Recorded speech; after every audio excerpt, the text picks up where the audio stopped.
Okay, hello. Now I just need to check the mic audio.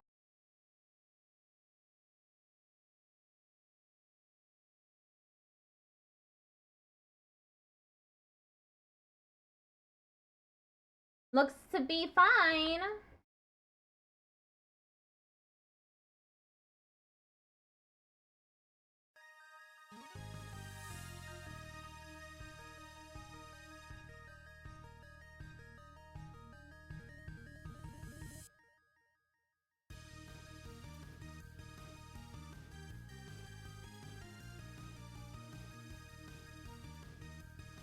Okay.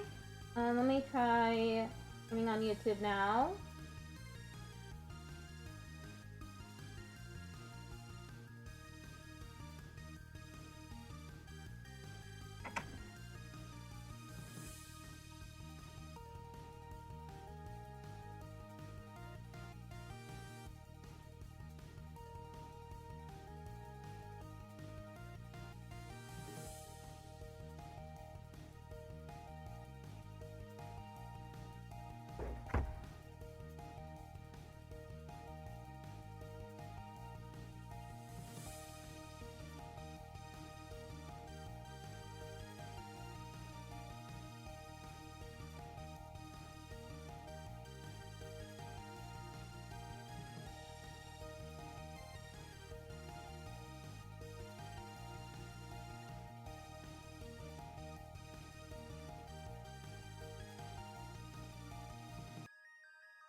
Okay, I'm live on TikTok now. I just need to check the audio on there too. Okay, checking the audio on TikTok.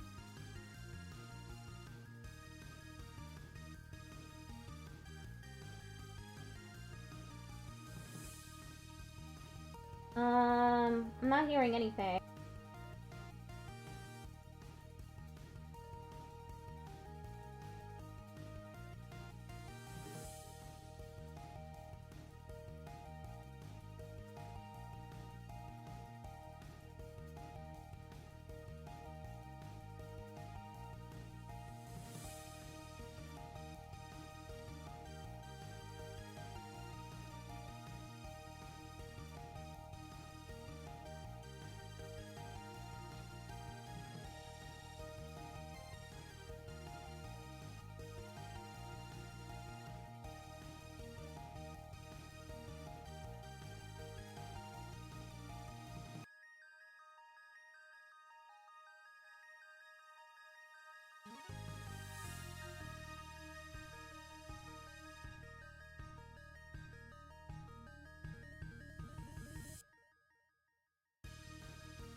I forgot to unmute myself. Sorry, I was talking the entire time. Okay, so this is a magical girl video game.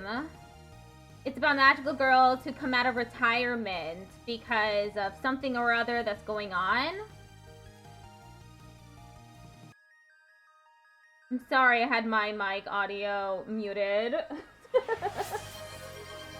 Thank you, Patrick. Tickled off Patrick just redeemed yeehaw. For the yeehaw. Okay, let's start at Annalee's story. Annalee is the villain. She's this woman right here with the green hair. This will be new to me. My name is Goobs. Hi, I'm Goobs. A 22-year-old high school dropout who's a bit of a klutz. My blood type is O, my star sign is Libra, and on some days, I wish I didn't save the world. That's how it always starts. The anime, the TV special, the manga, even most of the fanfiction. All of it retelling the final adventure of the Sentinels of Justice versus Midnight Lady. Each do it a bit differently. Different triumphs, different mistakes, different ships of me and my teammates. Yeah, I made sure to copy the command. Hopefully I won't forget. I could always set a timer.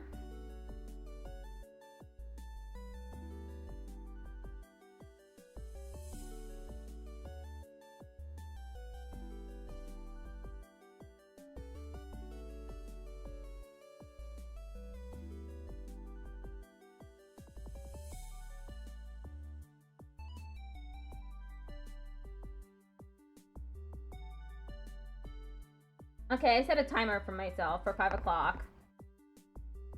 Each do it a bit differently. Different triumphs, different mistakes, different ships of me and my teammates.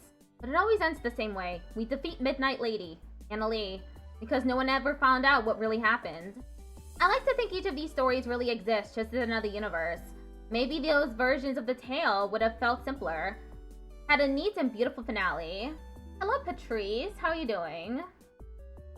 Because in my universe, things happened a bit differently. The Sentinels didn't defeat Midnight Lady, and I didn't get the closure I needed. So here goes.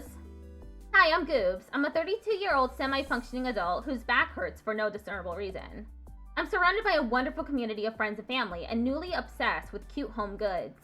And some days I reminisce about the time when I was 22 and I first met Anna Lee. Hello? Goobs, are you talking to yourself? Crap, I dozed off on my feet. Sorry, Lise, I must have been dreaming. It's okay. I respect that. You're like a horse. Not sure if I know what she means by that. I guess it's better than a cow? I perk up when I notice two women entering the store. Turns out one's the CEO of the company I work at. Her name is Anna Lee, and she terrifies me. The other is an old friend, a magical girl turned pop star. She now goes by Ada, a stage name apparently. She looks unprepared to meet me here, and we're both incredibly awkward about it. They introduced a new makeup line, and it's based on me and my old squad, the Sentinels of Justice. I'm taken aback, not sure what to feel.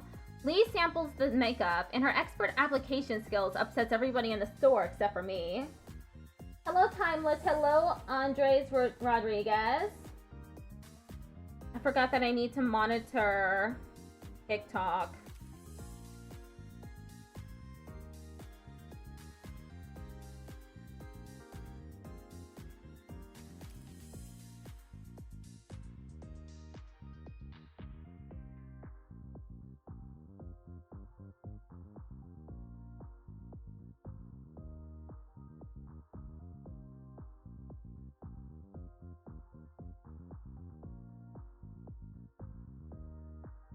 Okay, I'm monitoring TikTok now.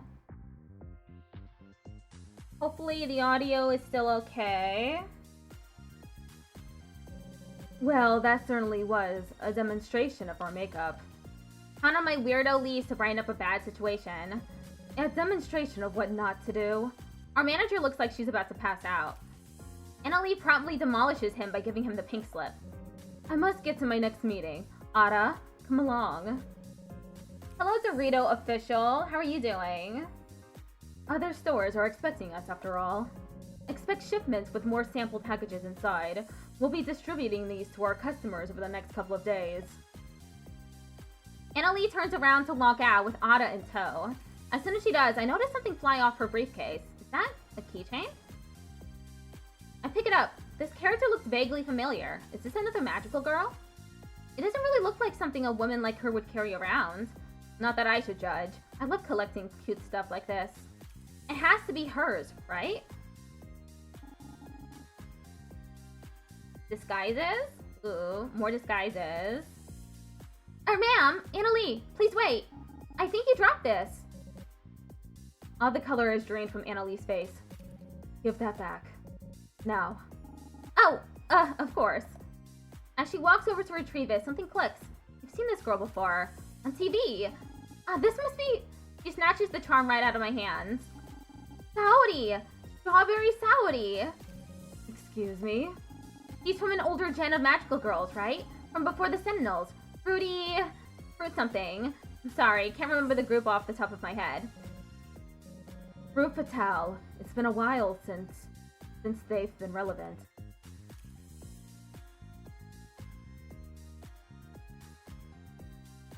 I'm sure Strawberry Saudi appreciates it. She appreciates it? Your support! You've been supporting her as a magical girl for all this time. Hello, Sebastian. How are you doing? What happened to Supergirl Boss CEO mode?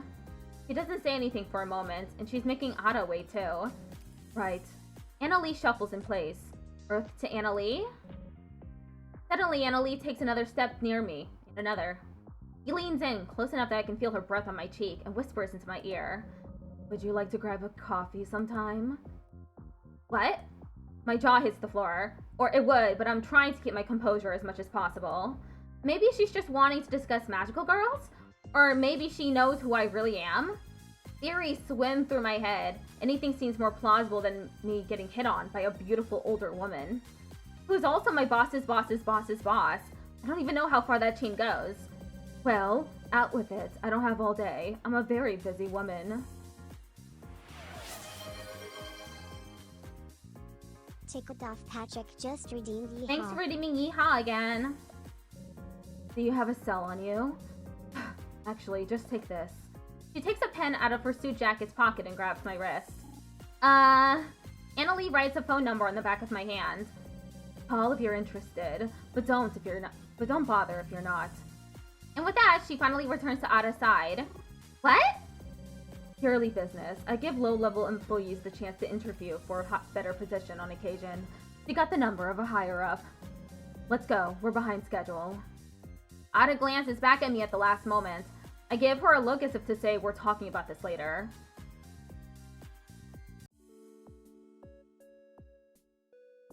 A little different from the story you probably know. Don't worry, I'll keep you refreshed on the details. In fact, the memories keep flooding back to me clear as daylight. Kind of like when I first tried the sentimentality line makeup. I start to open up the samples Annalie presented us with. Admittedly, the formulas for this line seem solid. The eyeshadow glides over my eyelid, and the lipstick's creamy base feels great to apply. That night, I have the most amazing dream. It's like living through a movie of some of the Sentinel's greatest hits. Like the time Sentinel Aurora, or Bouillon, lulled a Hydra to sleep with her singing. Or when Sentinel Nova used her exploding stardust to cheer us all up with an impromptu fireworks display on the roof of the school. Then I dream of our geeky Sentinel Perigee. KJ always felt out of place on the team. Their invincible bubbles saved us from collapsing buildings, toxic gas, mind control. And finally we have Jackie, Sentinel Soul. I have never known anyone stronger in my whole life, both physically and emotionally. There are a few things more satisfying in this world than catching a villain monologuing and then... BAM! A Jackie red-hot fist to the face! Oh, it's like I'm back there again. Ada showing up at the makeup store, dreaming of my former teammates. Alistair didn't think it was a coincidence. He sent me out to gather the Sentinels. I remember. I went to see Jackie first at the Golden Glove. That's when we first noticed something wrong with magic. I tried to heal her. Not that I don't appreciate your attention, but are you going to start soon, or... Huh? I snapped out of my little daydream and noticed my magic was acting up. There was supposed to be bright light coming from my fingertips. That's not supposed to happen. What's wrong, Goobs? My light is dim. It's supposed to be way brighter than this. What? Are you serious? Yes, I'm serious. Look! I try straining my magic some more, but the light never glows any brighter. Oh, that is weird. Is it helping at least? Do you feel it? Kinda? It's a little tingly. Maybe my tickle tolerance has gone up? Hello? Waste? The Sentinels gathered that night. It was so strange seeing everyone again, especially KJ. They changed so much. Ada tried her powers and they were fading too. But once we discovered Alistair couldn't speak anymore, we knew something was really wrong with magic. We had no idea what would be coming. We bickered, we debated magic's role in our lives, and we barely formed a plan to look into things. I struggled with the idea of leading the Sentinels again. Would I be able to reconnect with my old teammates without making the rifts between us worse? Would they be able to come together again as a team? I wanted a distraction. Needed a distraction. I thought, what could it hurt to see what Annalie had wanted from me? Oh, sweet young goobs. You have no idea what you're about to get yourself into. I ended up calling Annalie and scheduled a time to meet up with her. It took a lot out of me to work up the courage to do so. Deep breaths, pep talks in the mirror, and posing like a superhero. And somehow, it worked out. Too well, in fact. I was expecting we'd go out to a restaurant or something, but as it turns out, I got invited straight to her condo. Which is fine. Totally fine. She's a very successful businesswoman, and she didn't get to where she was by wasting time on silly, time-consuming little dinner dates. It's all a bunch of phooey anyways. Why not be direct? She's a woman who knows what she wants. It's a trait I admire, and I hope I learned from her in our encounter. I scrub every inch of my body beforehand. I spritz multiple pumps of the most appetizing perfume I have. I even cut my nails. Hello, Skylar girl. I've never prepared for a night like this before. I'm terrified, but really, really excited too. I'm just about to do my last match OD DVD before reading in. Sorry for a minute or two late, but wanted to let you know what's happening. That's fine. I hope you're having a lot of fun. I'm totally ready for the raid whenever.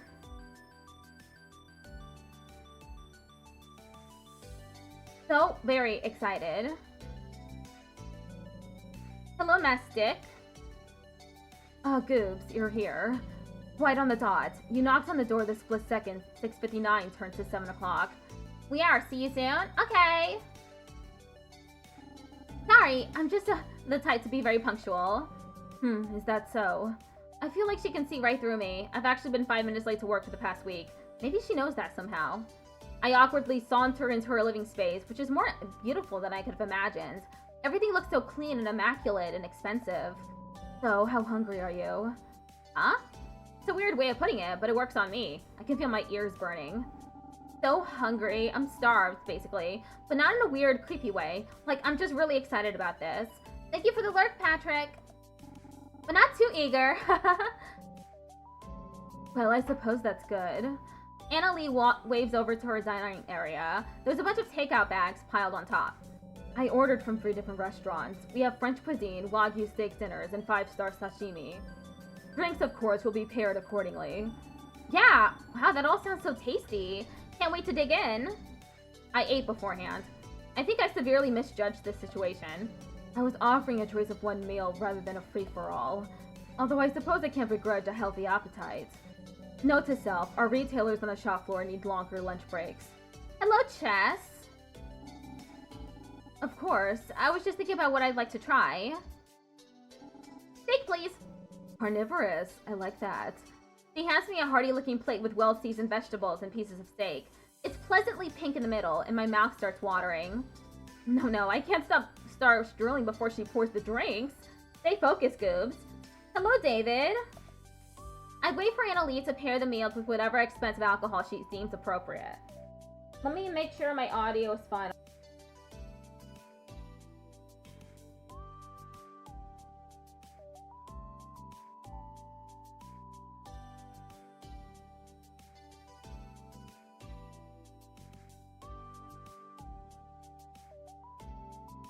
Audio.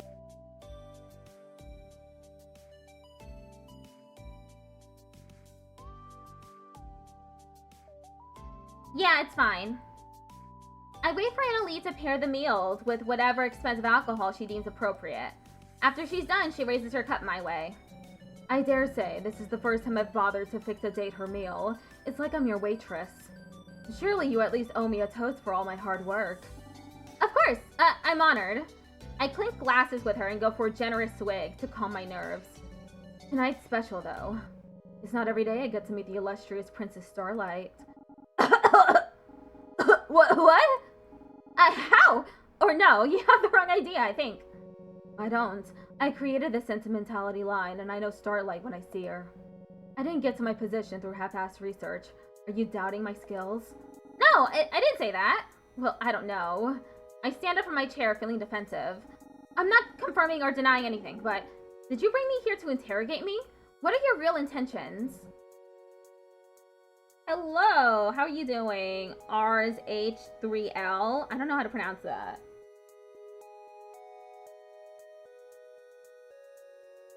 Annalie pokes at her food. She looks a bit sheepish. I'm sorry I scared you. You have every right to feel cornered. I'd feel the same if I were you. So please, sit down.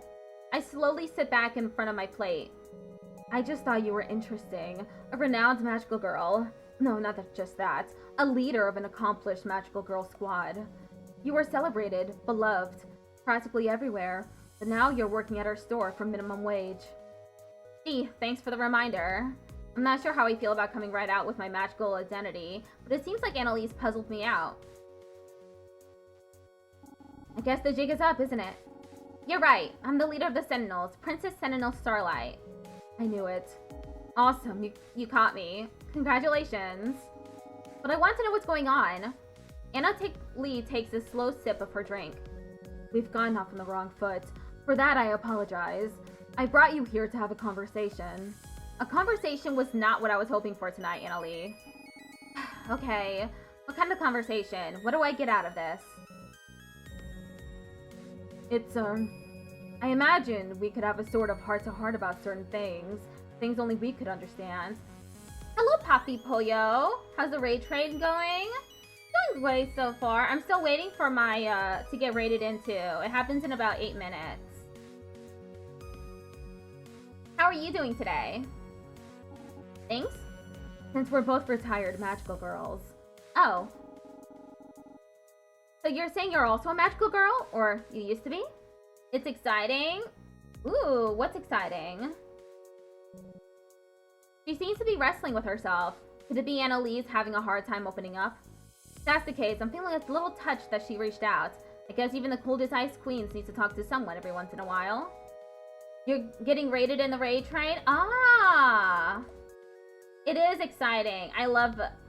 I'm actually participating in a few more raid trains. After this one. 1, 2, 3, 4. So 4 more raid trains I'm participating in. 2 of them are for Point of Pride.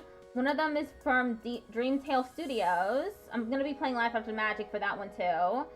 And another one is for Trans Lifeline. You're doing good. I was playing a TCG today in a local tournament and managed to get 4th overall. Ooh, that's awesome! Congratulations! I'm happy for you. So, you used to be a magical girl too. Thank you, thank you. You're welcome! I understand if you find it hard to believe. I'm not exactly a teenage girl anymore. No, I get it. Neither am I. I hope all the raid trains go smoothly. Thank you. I hope they do too. I've been having issues with my audio lately, so I've been like really anxious about it.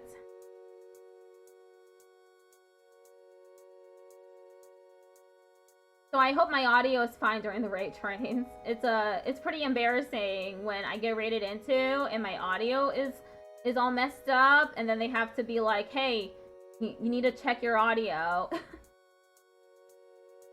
We sit in silence again. It seems like Annalie needs a little encouragement to continue with this conversation, so I think carefully about what to say. Sometimes I still feel like a kid though, like I don't know anything about the world around me and I feel lost. And it's not easy to find someone to talk to about everything. Well, outside of the immediate magical girl squad, that is. But talking to old teammates has its own challenges too. Take it from me. I mean, staying in contact is super hard when you don't have an evil villain to take down every week. It feels practically impossible once everything's all over.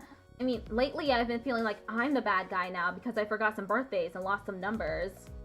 I continue babbling on, but Annalie nods her head as I do. I think I'm making progress. I tell her about how it feels like everybody else in the Sentinels has moved on. How it kind of stinks to see Ada on front of a magazine. How jealous I feel when I see Jackie so happy with her teaching gig. How KJ and Miranda found new passions I didn't even know they had. I recall some stories about our past battles as the Sentinels to keep filling the dead air. We finish our dinner together. Annalie doesn't add much to the conversation, but she seems content enough to listen along and sip on her drink. So Ada, Sentinel, Aurora at the time had to climb down into Diamond Cove sewers to attack this monster. Starlight. It took a lot of convincing on my end, but her vocal powers were our best bet, and the echo down there was powerful. Oops.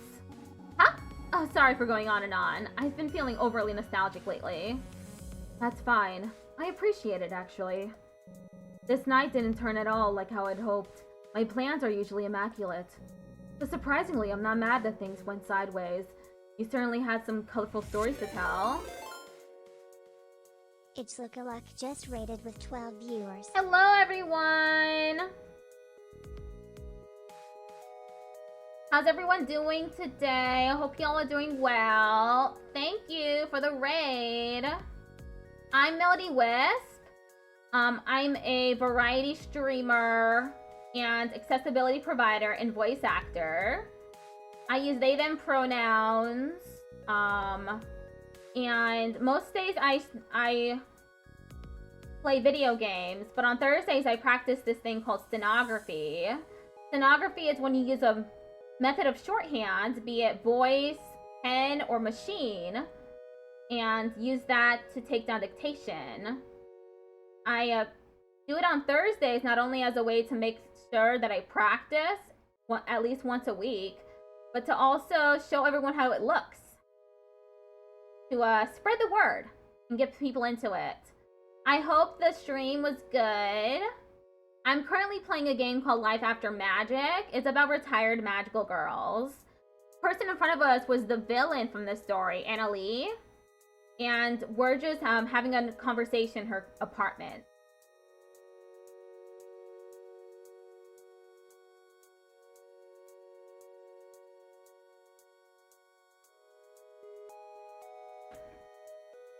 Choo-choo, the chunky train is chugging along. Let me copy that.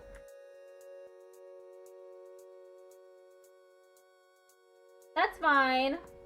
I actually completely forgot about the raid message, so I'm just gonna copy and paste that. I hope your stream was fun. I may need to raid and run, unfortunately. That's fine.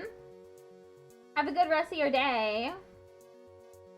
But surprisingly, I'm not mad that things went sideways. You certainly had some colorful story. Oh, excuse me, this is Anna Lee. Maybe next time you can tell me more about yourself? I can do some research too. I'll look up your old squad. What was it again? No, I'd really rather you not pry about me from external sources. So let's talk about another time, Starlight. Next time we meet up. Okay. Hello, Jaden. How are you doing? It's slightly too late for me. Stream was fun. I hope it goes well for you today. It is nearly 5 p.m. for me. Slightly too late for you. Oh.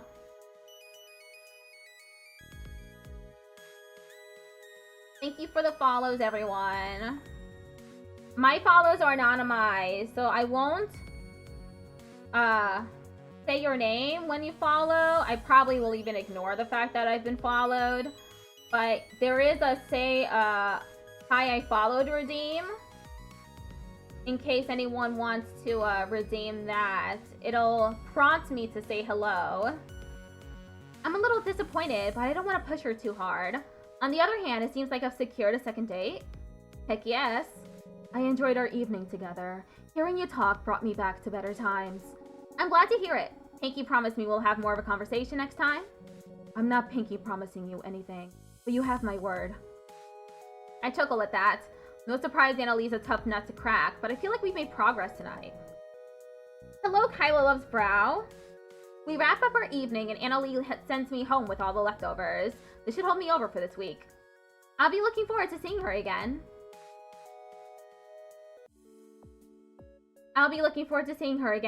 That's still true. Even though it's been a whole decade since I last saw her. But those days flashed before my eyes like they were just yesterday. After that, Elise met the rest of the Sentinels. Jackie there too? Yeah, another detail that's different from my universe and all the stories. Another trip down memory lane. Hello, valued custom shoppers. Welcome to Glamour Pop. May I have a moment of your time to speak to you today about a product that will bring some magic back into your daily beauty routine? Hey, Lise, maybe the next customers are okay. Now you ask for the customer's name. I mean, Hi, what are your names? Miranda giggles a little at Lisa's unabashed enthusiasm. That's my work wife's charm. I'll be your sentinel to whisk you to your perfect makeup matchup. Her name is Lise. Don't interrupt. You're already good at talking to customers. They are mine. Lise proceeds to find the perfect sample for KJ, Jackie, Miranda. Hi, Lilith. How are you doing? Nice to see you in the stream chat. I'm playing a sapphic magical girl game. I have a concealer right here that would be perfect for you. Lise whips out the concealer and puts it in Miranda's hand. On the contact, Lise freezes, blushing. She won't take away her hand. Lise? I'm good, just starting an Elden Ring playthrough. Oh, I hope you have fun. I've never played Elden Ring before. Have you played it before, or is this a new playthrough? Is this the first time you're playing it? Her hands are so strong and nice. A musician? Wow, I can do a test to find the perfect match for your skin tone. No, give me the palest you've got. The sheet says I should match your skin tone. Fuck the rules. We can look however we want. Lise gets suddenly very excited. Have like 1,000+ hours into this game? Ah, okay. Is it a comfort game?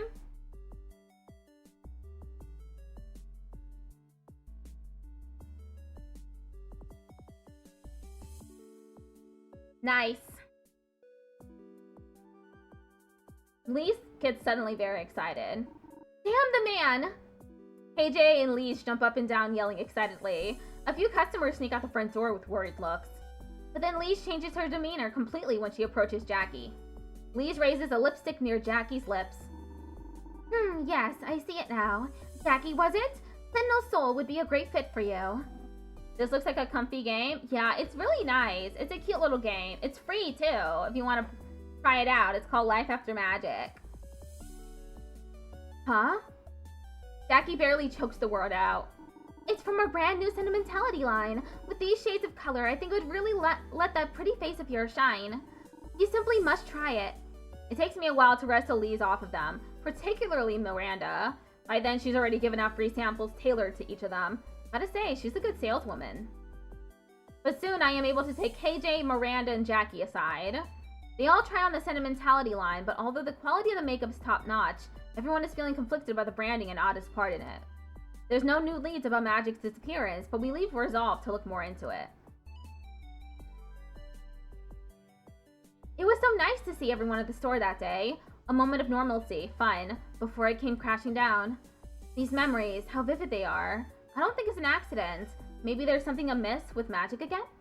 No, those days are far behind me. I know what this is. It's my heart begging for closure. But where would I even begin to look for her? Maybe the answer is in front of me. My memories. Let me think back to what was next. I decided to take the initiative and asked Annalie to meet me at a cafe. Our last meeting was awkward at best. I'm still beating myself up for how badly I misinterpreted her signals. I've had time to think about our conversation, and there's a lot of questions I'd like to ask now that I'm on the spot. Oh, I forgot to send out my go live messages. Shoot, let me do that real quick.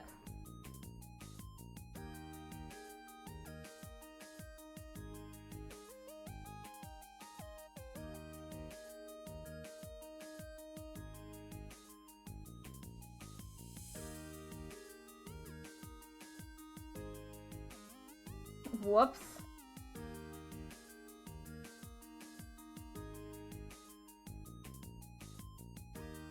I've had time to think about our conversation, and there's a lot of questions I'd like to ask now that I'm not on the spot. Annalie is sitting across from me at a small table for two. She's frowning at the wall-mounted menu above the counter. I think she's scaring the baristas. I like this spot. It's not too fancy or highbrow, and it makes for a great date venue.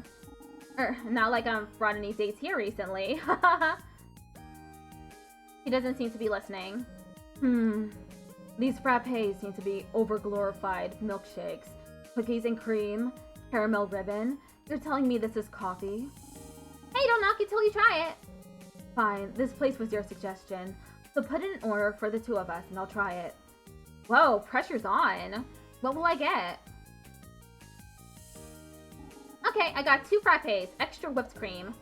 Annalie takes a small sip and instantly crinkles her nose. Oh, it's sickeningly sweet. It is.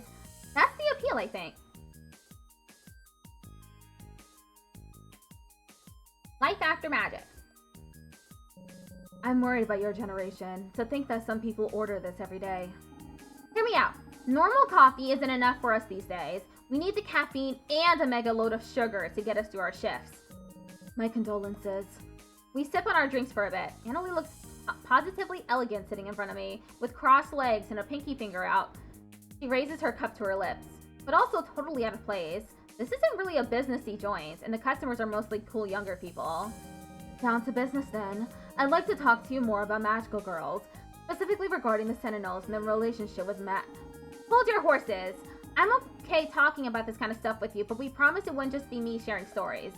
I think some give and take is only fair. Deal? Annalie tilts her head. Who knew Starlight was such a little businesswoman? Tickled off Patrick just redeemed Pat My Head. Thanks for redeeming Pat My Head. Welcome back, Patrick. Fine, I can accept that. I figured Pinky Promise wasn't going to work, so I've decided to speak your language. The first thing I'd like to ask...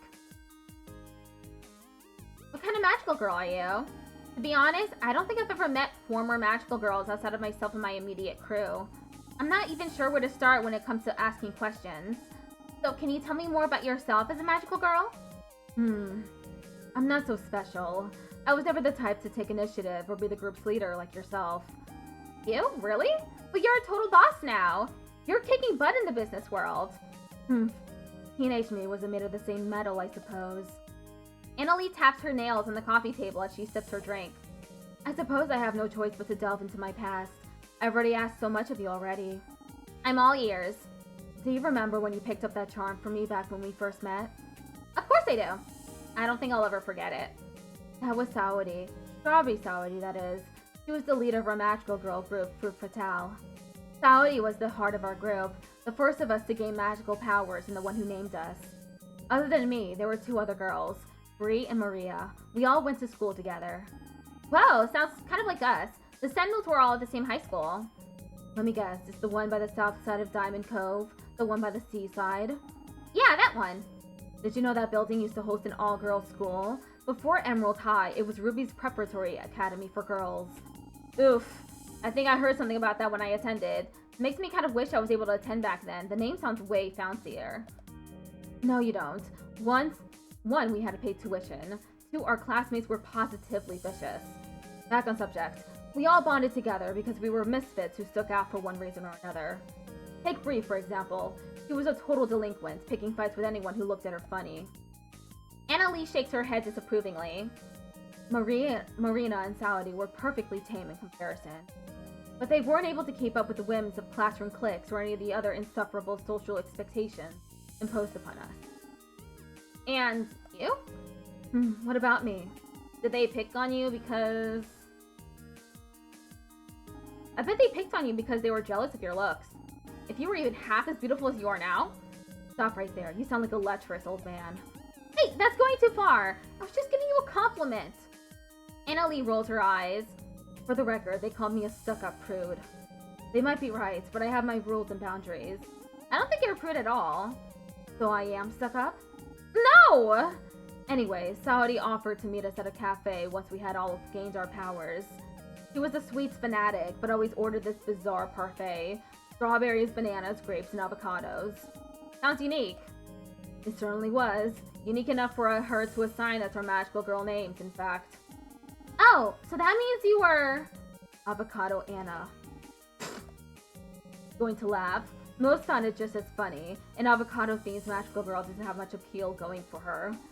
No, sorry. It's just kind of unexpected. The Sentinels were very particular about our chosen names.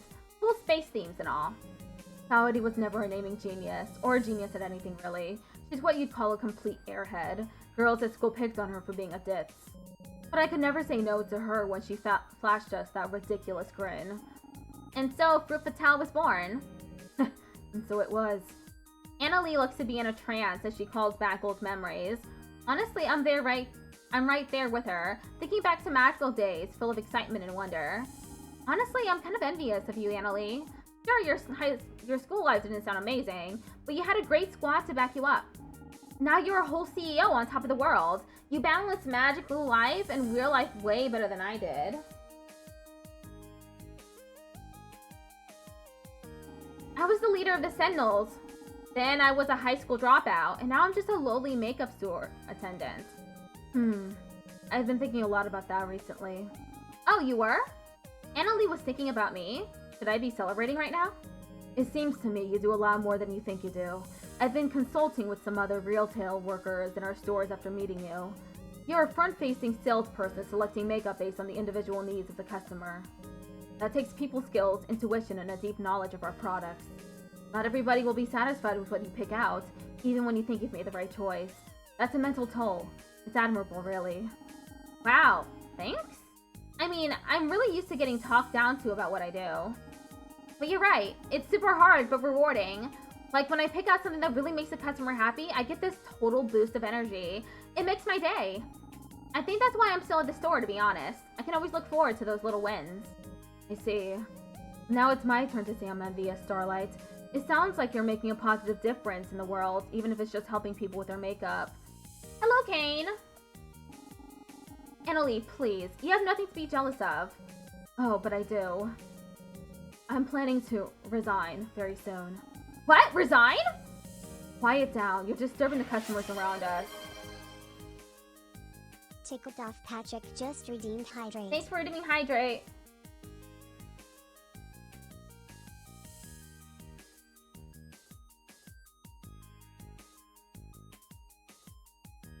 Quiet down.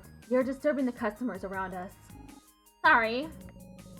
Sentimentality will be my mark on the brand, and then I'm off. And I'll let you in on a little secret, since I'm in such an admissive mood today. I despise glamour pop. Climbing the ranks of this company has been hellish. You can't imagine what I inherited either. Years ago, the company was on the brink of total financial collapse. There was mismanagement at every level. We were about to go under. I worked hard to pull us out from the deep, poured my heart and soul into it. But what for? Some renown from business bigwigs? At the end of the day, I'm just a woman to them. But then, what's next for you? I guess the sky's the limit for someone so accomplished. Please, I'm not aiming for anything so lofty, and I haven't thought much of what I'd like to do after this either. Annalie glances over to the barista, who is currently transfixed on pouring a milk heart into someone's latte. Maybe I'll do something like that. Make coffee? Just a fleeting thought. I'm not being serious. It's okay if you were, though. I feel like I should do something assuring.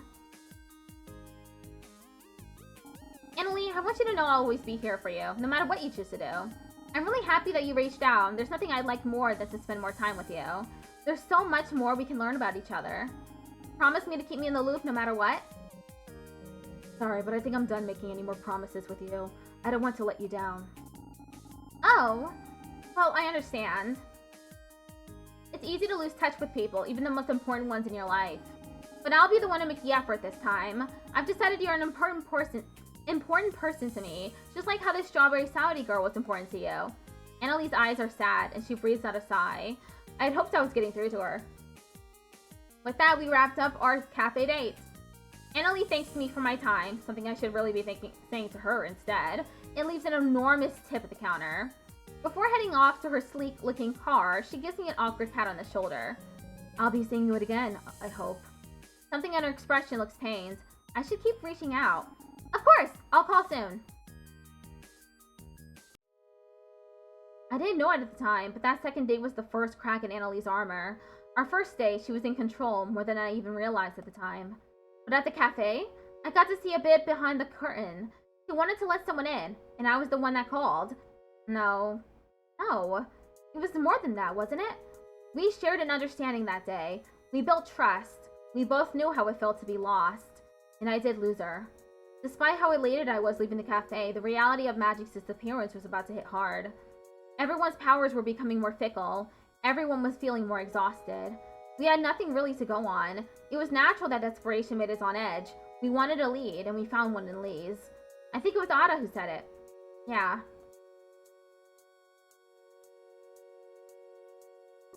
I've been watching this person for the past few days, and I think I found who we were looking for. It's Liz. My work wife? Gibbs and I are the ones whose magic is being affected the most, and we've been around Lee's at the store more than anyone else. I don't think that's a coincidence. Plus, I've overheard her saying how much she doesn't like me in particular, so she could be targeting me now after Goobs. Is that what this is really about? Someone disliking you doesn't make them evil. Get over yourself. Fuck you! That has nothing to do with it! Hi, what's this game? It's called Life After Magic. It's about retired magical girls who come back together because magic was disappearing. I'm playing the villain story, Annalie. So, there were some flashbacks to the original main story.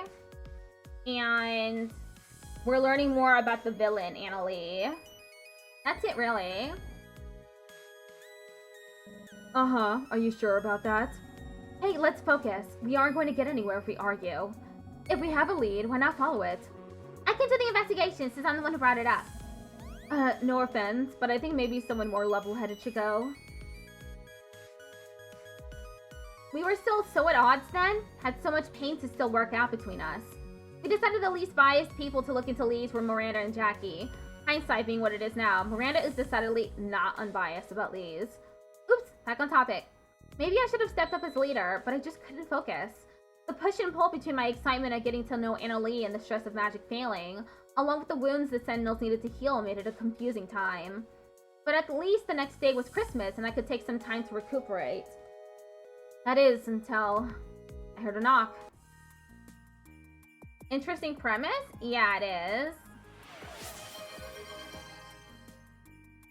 Ticked off Patrick just redeemed Autism Preacher. Thanks for redeeming Autism Preacher. I run over to the front door and open it to see. Oh no. The lair! Merry Chris! I close the door. Sorry, Goops is not feeling well today. Open up! It's an emergency! Ugh. Merry Christmas! Right, thanks, Solaire. Merry Christmas.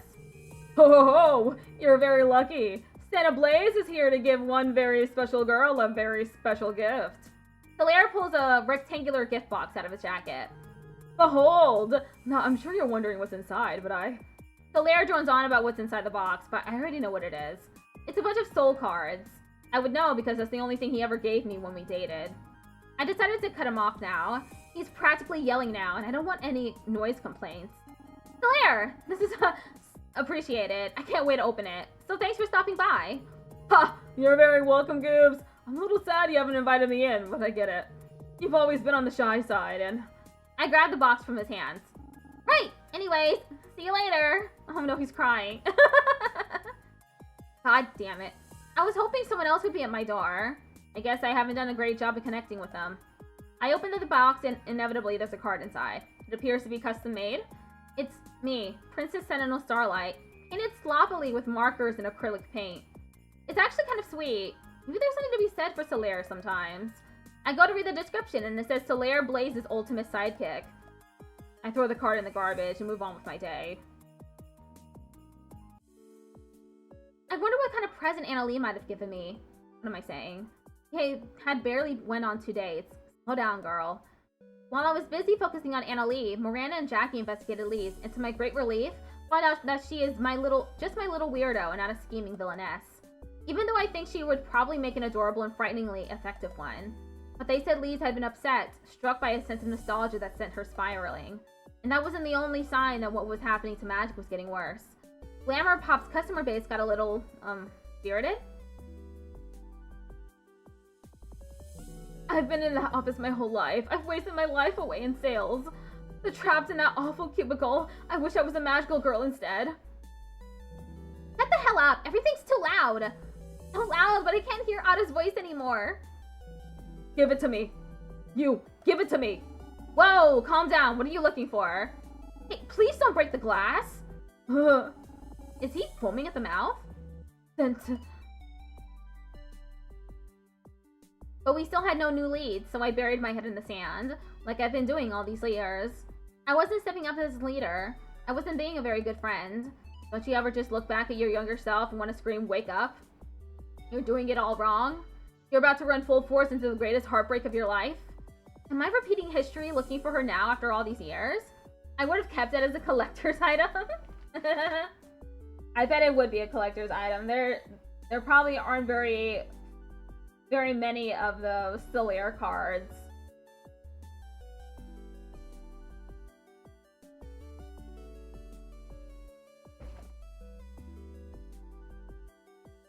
But I couldn't know that. Couldn't see what was happening in front of me. I told myself it was okay. We had no leads. She was a magical girl too. Perhaps I could find out what was happening from her. But the real reason was, I just wanted to see her. And then she called me. December 26th. I have to say, I've imagined a lot of scenarios for our third meetup.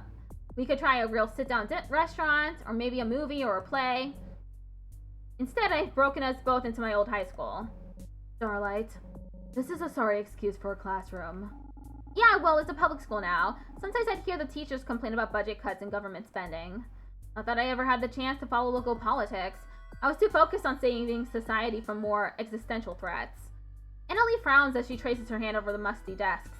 You can almost hear her making a mental note to herself to start calling up local politicians demanding for change. I'm sure it's a far cry from his former glory, but this is what it was like when I went to class. Still, these desks are looking dingy as ever.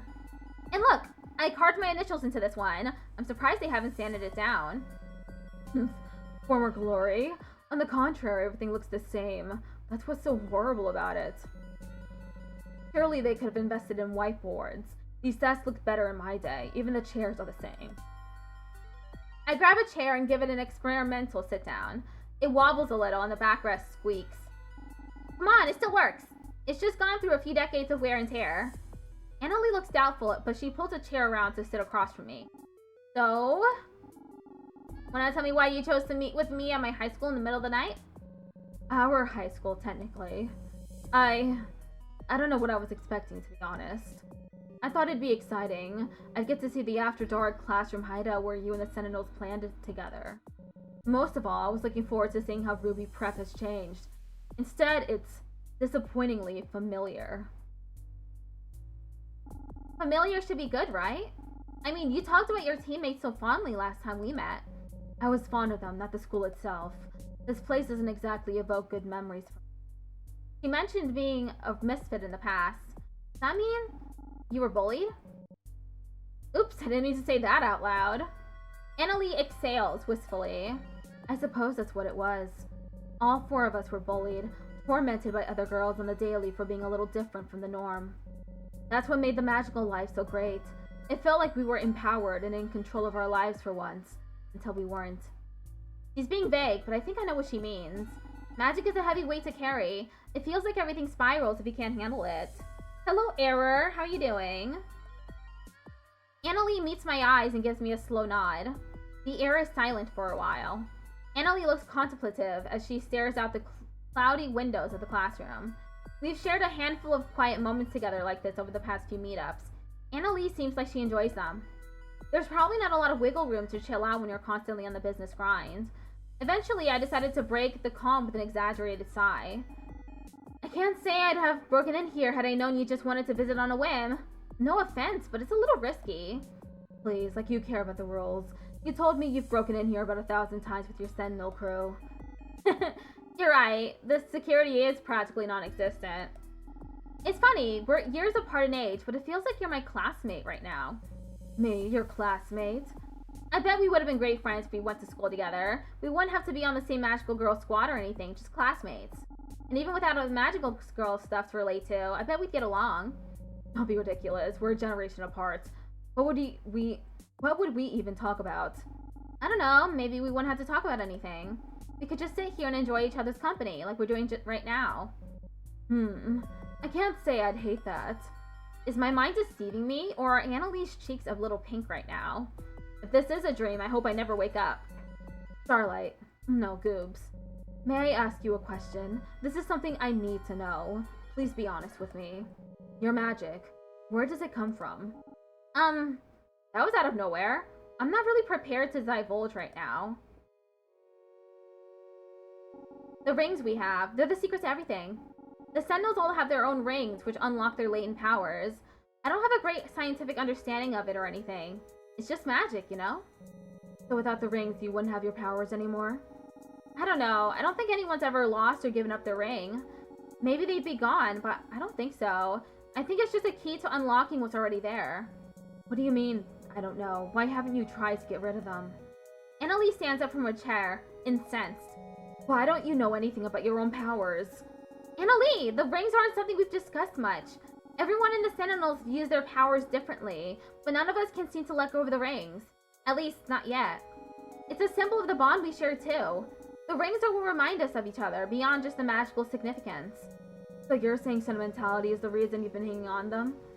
Unbelievable. I hope she knows how ironic that sounds coming from her. Annalie, why are you getting so upset? I've tried my best to explain everything to you since our first encounter. I'm not trying to conceal anything. I trust you. Can you trust me back? Annalie abruptly stands and walks away from our desk, as if she can't stand to be around me a second longer. It doesn't matter how much I try, how many hours I pour into researching magic and magical girls. I can't find an answer. Is it a plague? Does this spread from person to person? Or maybe it's a cancer, something internal that grows over time. Annalie turns her head and her gaze is icy. Even you, my most promising lead, won't give up her secrets. I'm a lead? I've told you everything I can. I shared stories the public's never even heard before with you. I can go over them with you over and over, but this is all I have. I can't accept that. I'm sorry, Starlight. That was completely out of line. Somehow, I always get carried away around you. It's alright, really. But I want to know, what just happened? Why freak out on me about where my magic comes from? Annalie wavers for a second. It's because... Do you feel in control of your powers? Truth be told, I've been having some issues with my magic. My light won't shine as bright as before. I tried using Serene 8 on Jackie and it barely did anything. It's been something I've been meaning to bring up with you, actually. With me? Why? Have you been experiencing a decline in your powers? Come to think of it, I never got a straight answer about what Annalie's powers really do. My powers belong in my past. I'm not exactly keen on using them anymore. That's understandable. Some of the Sentinels worry about using their magic too. They won't do it unless it's absolutely necessary. Still, at this rate, we could lose our powers forever. Or retirement from magical girlhood might be permanent. Unexpectedly, Annalie smiles and grasps my hand. That's a relief then. Excuse me? Isn't it a weight off your shoulders? Letting go of magic for good? Yes? No? I don't know. I haven't considered what my life might be like without magic. For better or worse, it's been a part of me since forever. It's hard to let it slip through my fingers without even knowing why. She frowns and lets go. I feel a little guilty crushing the spark of joy she had shown me. I want to reach out and feel her hands again. Then what about your Sentinel friends? Have they been losing their powers too? How did they feel about it? Well, I'm not at liberty to speak to anyone's magical effectiveness at the moment. Those are confidential Sentinel secrets. But I guess you are onto something. We definitely have a range of opinions when it comes to our powers. I admit I may know one or two people who could stand to live their lives without it. It might be freeing, actually. Freeing indeed. Listen to me. You couldn't give me a straight answer about the origins of your powers. How could you stand to walk around not really knowing what could happen next? Can you trust your Sentinel friends to always fight for what's right? To keep their magic latent, never to be used for their own selfish gain? Stop! They're my teammates and my lifelong friends. I haven't always been the best at keeping up with them, I admit. But I know them. You know them for now, but people change. High school won't last forever, and neither will your 20s. Bad things happen in life. Horrible, awful situations you can't even imagine until they happen to you. It can break a person apart or turn them inside out. Yes, one of us could stray from the path of a normal, upstanding life. Anyone can make the wrong decision. But we'll always be here to support one another, no matter what happens. We made that promise when we became magical girls, and I believe in it to this day. Annalie scoffs at that, rolling her eyes. God, give me a break. I can't stand this naivete. Nothing is permanent in this lifetime. Not your magic, your friendships, or your flimsy teenage promises. Everything feels like it's going horribly wrong. Has all the progress I made with our relationship been for nothing? I'm sorry, but this is how I feel. My friends are good people at heart. I know they wouldn't abuse the magic we share. Maybe you could talk to them? Like, get to know everybody better. Please, I know more than my fair share with the Sentinels. Ada and I have been working together for longer than I've even known you. Yeah, but enough. We're getting nowhere, and I'm done wasting my time with you tonight. Wasting time? Annalie! Annalie huffs and massages her temple. We'll discuss this another time. I'm not in the mood to go back and forth with you anymore. I'm calling a cab for you. It's late and you shouldn't be walking alone. Before I can get a word in, she strides out of the classroom with her cell phone to her ear. I definitely screwed that up. But how could she blame me? Damn it.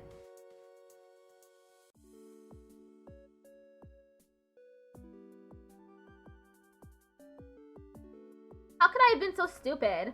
I could punch myself. So cloying, so desperate, when she had already had her plan in motion all along.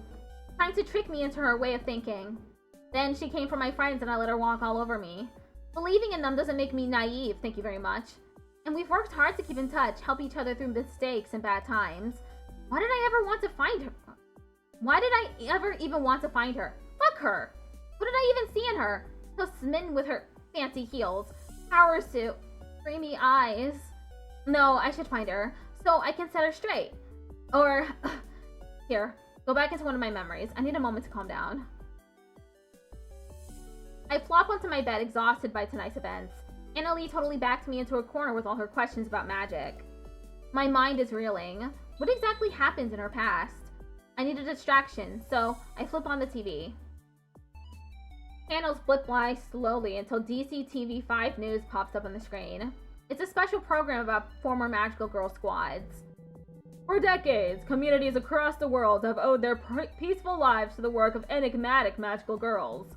Today, we'll look back on some exceptional magical predecessors who worked hard to keep the world safe. Petal Princesses, Fruit Fatale, and solo star Sweetie Honey. Fruit Fatale, that's Annalie's group. The program drones on about Petal Princesses, a trio of floral magical girls with purifying powers. A climate-conscious group from the 60s is pretty rad. I grab a half-eaten box of crackers to snack on while the program continues. Next up, Fruit Fatale, a bold, colorful group active in the late 70s. The one I've been waiting for. I lean in toward the TV. Stay tuned to learn more about the group's tragic end. Alistair is curled up in a ball in my lap. I knew about the group generally, but not much specifics. Cool model? Thank you! One of my friends made it for me. How are you doing today? Fruit Fatale was led by Strawberry Saudi, a pink-themed magical girl with the ability to float. She was backed by 3 other fruit-themed girls. Muscat Marina boasted ability-enhancing capabilities. According to the program, she paired well with another member named Banana Brie. The 4th member, Avocado Anna, can absorb magical power from the enemy. That's Annalie, her power. Fruit Fatale were on their way to becoming the best and brightest stars of the 70s. That is, until one fateful day. Alex's ears prick upwards. A picture of Strawberry Saudi is shown, shifting from full color to grayscale. December 31st, 1979. Strawberry Saudi tragically lost her life after an accidental fall. Fruit Fatale was immediately disbanded, and the remaining 3 members have not been spotted in public since. The program continues on, speculating on potential causes of Saudi's accident. Why couldn't she stop her fall with her floating ability? Was she mid-battle with a terrible enemy? There's a queasiness that grows in my stomach as the reporter muses on the dangers of magical girlhood. That's when I get a call from KJ. They say the Sentinels want to meet as soon as possible. They also warned me to stop using the makeup from the sentimentality line. The makeup. It sends a sickening chill up my spine. I tell them I'll call a meeting soon. I want to figure out what's happening with magic. I do. And now that I know what happened to Saudi, Annalie is all I can think about. Phew, I've calmed down. 10 years and no one has been able to get under my skin quite like Annalie can, even when she's not in front of me. The Sentinels were doing their darndest to pull the right threads. When we met, they expressed interest in breaking into Annalie's office. They saw my hesitation, but Lisa assured me they just wanted more info on the makeup. I told them I could guarantee Annalie wouldn't be at her office. I wanted to be helpful, and I wanted to talk to Annalie about Saudi, the pain she was holding on to. The cold night air sends a shiver down my spine as I wait for Annalie to arrive. I bounce up and down in a feeble attempt to keep warm. Ever since our last meeting, I've noticed that she's been very secretive. No more cafe dates. Annalie's always been cagey about being seen out and about, but I can't help feeling on edge. Especially since... Starlight. Ah! Apologies, I didn't mean to frighten you. Despite the clackety heel, she's pretty good at sneaking up on people. No, it's my bad. I was totally spaced out. Not good. A young lady of your caliber should be aware of her surroundings at this time of... I have to stop myself from rolling my eyes and going, okay, Mom. I'm fine, just kind of chilly. Couldn't we have met up indoors at least? I prefer private places for these conversations. And I didn't think you'd be too keen on breaking into the school again. Touché. But I admit, I regret dragging you out into this cold. It's not becoming of me, especially given our last conversation. Yeah, about that. Honestly, I was really hurt by how the conversation turned on me. I didn't do anything to deserve that, at least, I don't think so. No, you're right. I have regrets about how I handled that. Annalie looks legitimately apologetic. I guess I forgive you, especially since you're giving me those big, old puppy dog eyes. I am not. I am not giving you puppy dog eyes. I don't think Annalie is capable of that kind of expression, but it's funny to tease her about it anyways. And it starts in 1 minute. I beckon for Annalie to sit with me on a nearby bench, but she shakes her head. Starlight, let's talk. I regret what I said the other night, but just the delivery of it. The core of what I'm trying to tell you is still there. At the end of the day, it's my fault. It's okay, it's just a little disagreement between us. It's not so serious, and I still value what we have together. No, it is serious.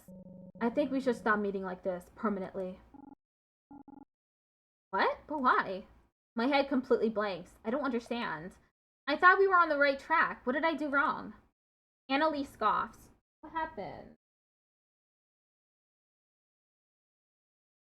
What? TikTok! I was live! I had to go live again.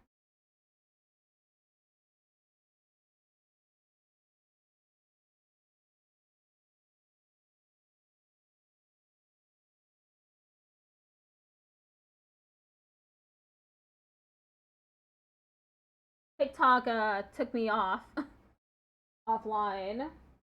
It said that I was inactive. I don't know how TikTok gauges whether someone is active or not. Oh, ad break has started.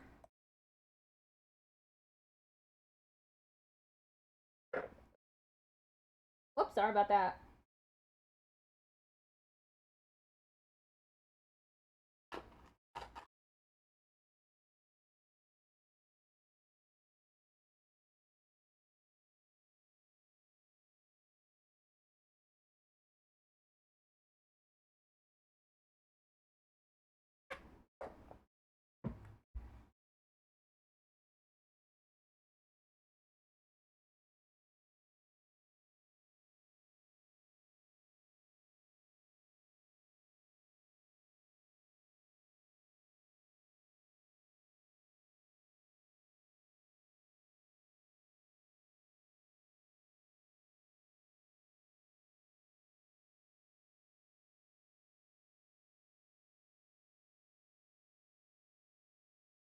No music. Oh.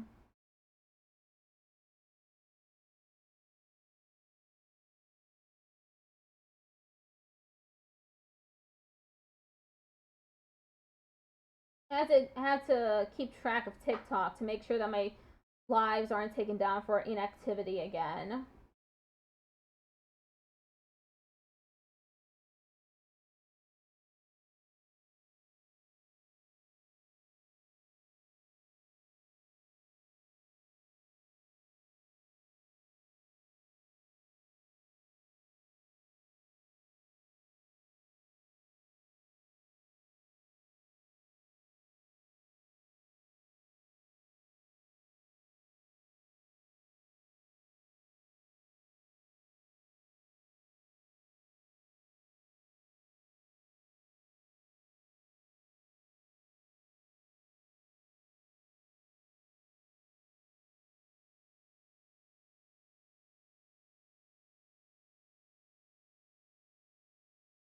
Hello, E. How are you doing?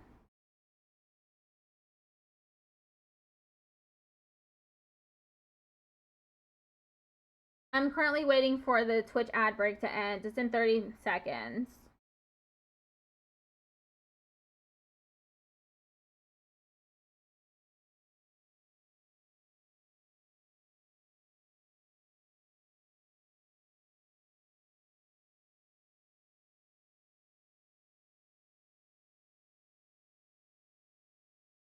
Okay, almost over.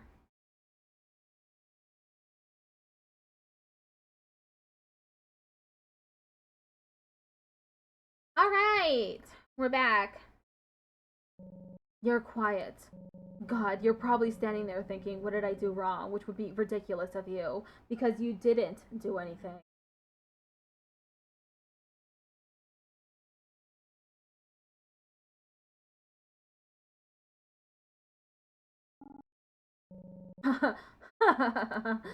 I still can't say it even now. Something tugs at the back of my mind. Hello, Mo. Thank you for the lurk. Something that Annalie desperately wants to tell me, that she feels that she can't tell anyone else. I think I already know what it is. It's okay. I know everything. You what? Annalie takes several steps back, looking shocked. I try to close the distance. The truth is, I've been curious about you, but you tell me so little. And you already know so much about me, so I thought I'd get to know more about you and Fruit Fatale in general. I saw a TV special on Fruit Fatale, so I went to the library and looked through some old newspaper clippings and magazines. There's computers there too, and the librarian helped me look up some web articles. All of this to say, well, what happened with her fall. Broaching this subject was even harder than I thought. I stammer a little before Annalie cuts me off. Was that it? You did a little research and you think you know everything that happened? I know that she's gone. And here and there's speculation about you, that you caused Sourity's fall by absorbing her float ability. There is. I'm leveled with the iciest gaze Annalie's ever given me. What do you think? I don't suspect you of anything. In fact, I know you couldn't hurt anybody like that. Not even by accident. I can't say for sure. Accidents happen, yes, but you're more careful and meticulous than anyone I've ever known. He grimaces. Don't you think there's a reason for that? I'm doing my best to give Annalie an out, but I can tell it's a futile effort. She won't back down either. I'm tired of letting you tell me what to think. About magic and about you. You've talked about how you respect me and the work that I've done. I was talking about your work at the store. This matter is entirely different. And? I can handle myself. I'm a survivor of the magical girl life, just like you. I've had to make hard choices with bad consequences. So please don't act like I'll shatter to pieces if I learn the truth. God, you're so naive. I can't stand it. Then punish me for it. I won't leave you alone until you do. Fine.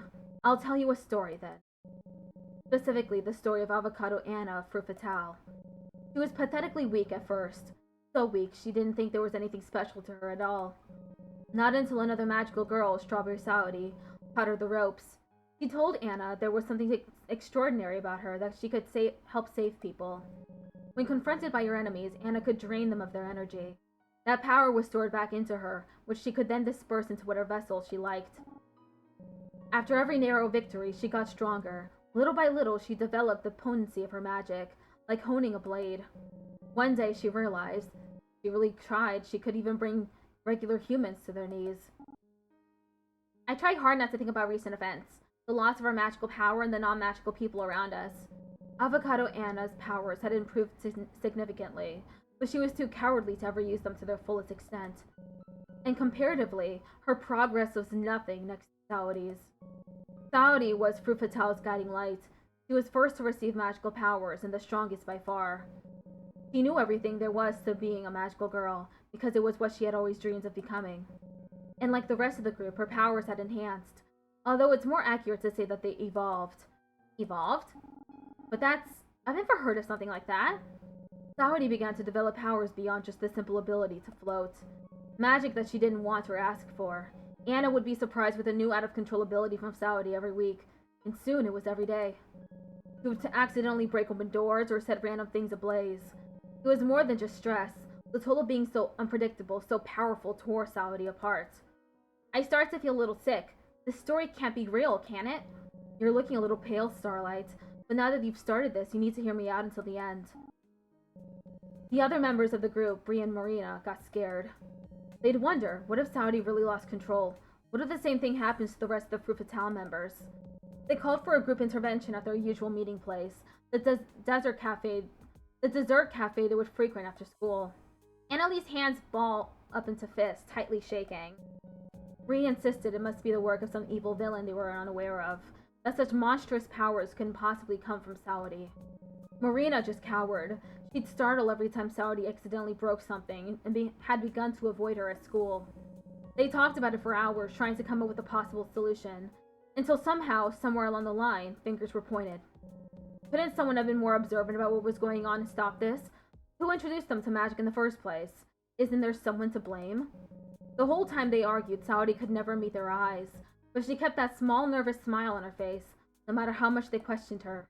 And at the end of the day, there was nothing to intervene with. None of them could reason with a force they didn't understand. All that did was contribute to the pressure Saudi was feeling to fix what was breaking inside of her. Eventually, with seemingly no warning, all the glassware in the cafe shattered. Bree sustained cuts to her hand that would ultimately be minor, but there was blood all over the table. Marina was terrified and fled from the scene. And you?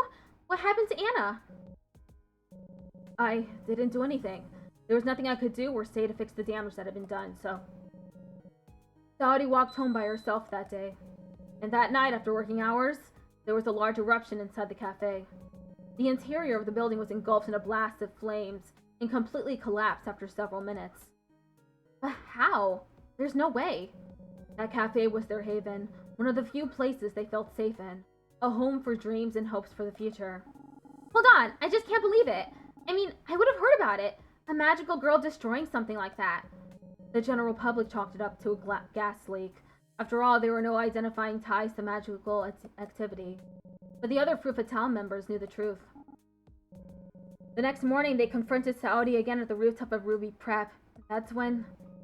From the outside, she must have looked like an angel, floating in the air, surrounded by blinding light. But in truth, we knew she was in agony. She was so upset, calling herself all sorts of things, completely engulfed in all types of magical power. I never saw her as a monster, but that's what she kept saying. And no matter how much I called out to her, it's like she couldn't hear me. Everyone was scared. We all thought we were going to die there, but I just wanted it all to stop, to end, so... I couldn't even look at her face before. Annalie comes to a halt, unable to continue any further. I can no longer meet her eyes, and I can't stop trembling. All I can hear is the gentle lapping of water onto the shore and the wind blowing through the trees.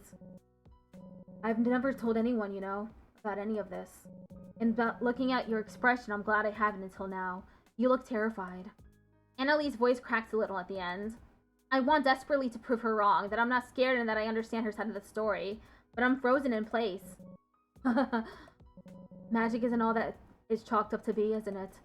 Huh? I think you should go home now, Starlight. It's not safe for you out here. You're scared to death in a deserted park in the middle of the night with someone like me. That's not true. That's so? Annalie picks up her briefcase from the ground and dusts it off casually. Her expression is stony. I suppose I'll be the one to go then. This will be our last meeting like this. Do not reach out to me again. She's gone. I always freeze up during the most important moments, but I feel extra horrible missing my chance with Annalie. My gut tells me she was telling me the truth about what happened. Her truth. But I have too many unanswered questions. If it were me, what could I have done? What if it was one of the sentinels up there? I look off towards the moonlit pond. Hello, Chewunky. How are you doing? Isn't there anything else I can do for her? I've spent years thinking about what I should have said in that moment, how I could have unfrozen myself. But that's the benefit of hindsight, reflection, getting older. I wasn't ready then to say what I need to say now, but I may never have the chance. She's gone. What's that? My phone is ringing? I pick it up. Hi, hello? Miranda, squeeze in next to me. Please, you can put us on speaker. I'm here! Is she conferenced in yet? She should be. How do I do speaker? Look at your phone, bottom left corner, hit the button. Hi, Goobs, can you hear us? What's going on? An intervention, dummy! It's a group call. We all wanted to talk to you.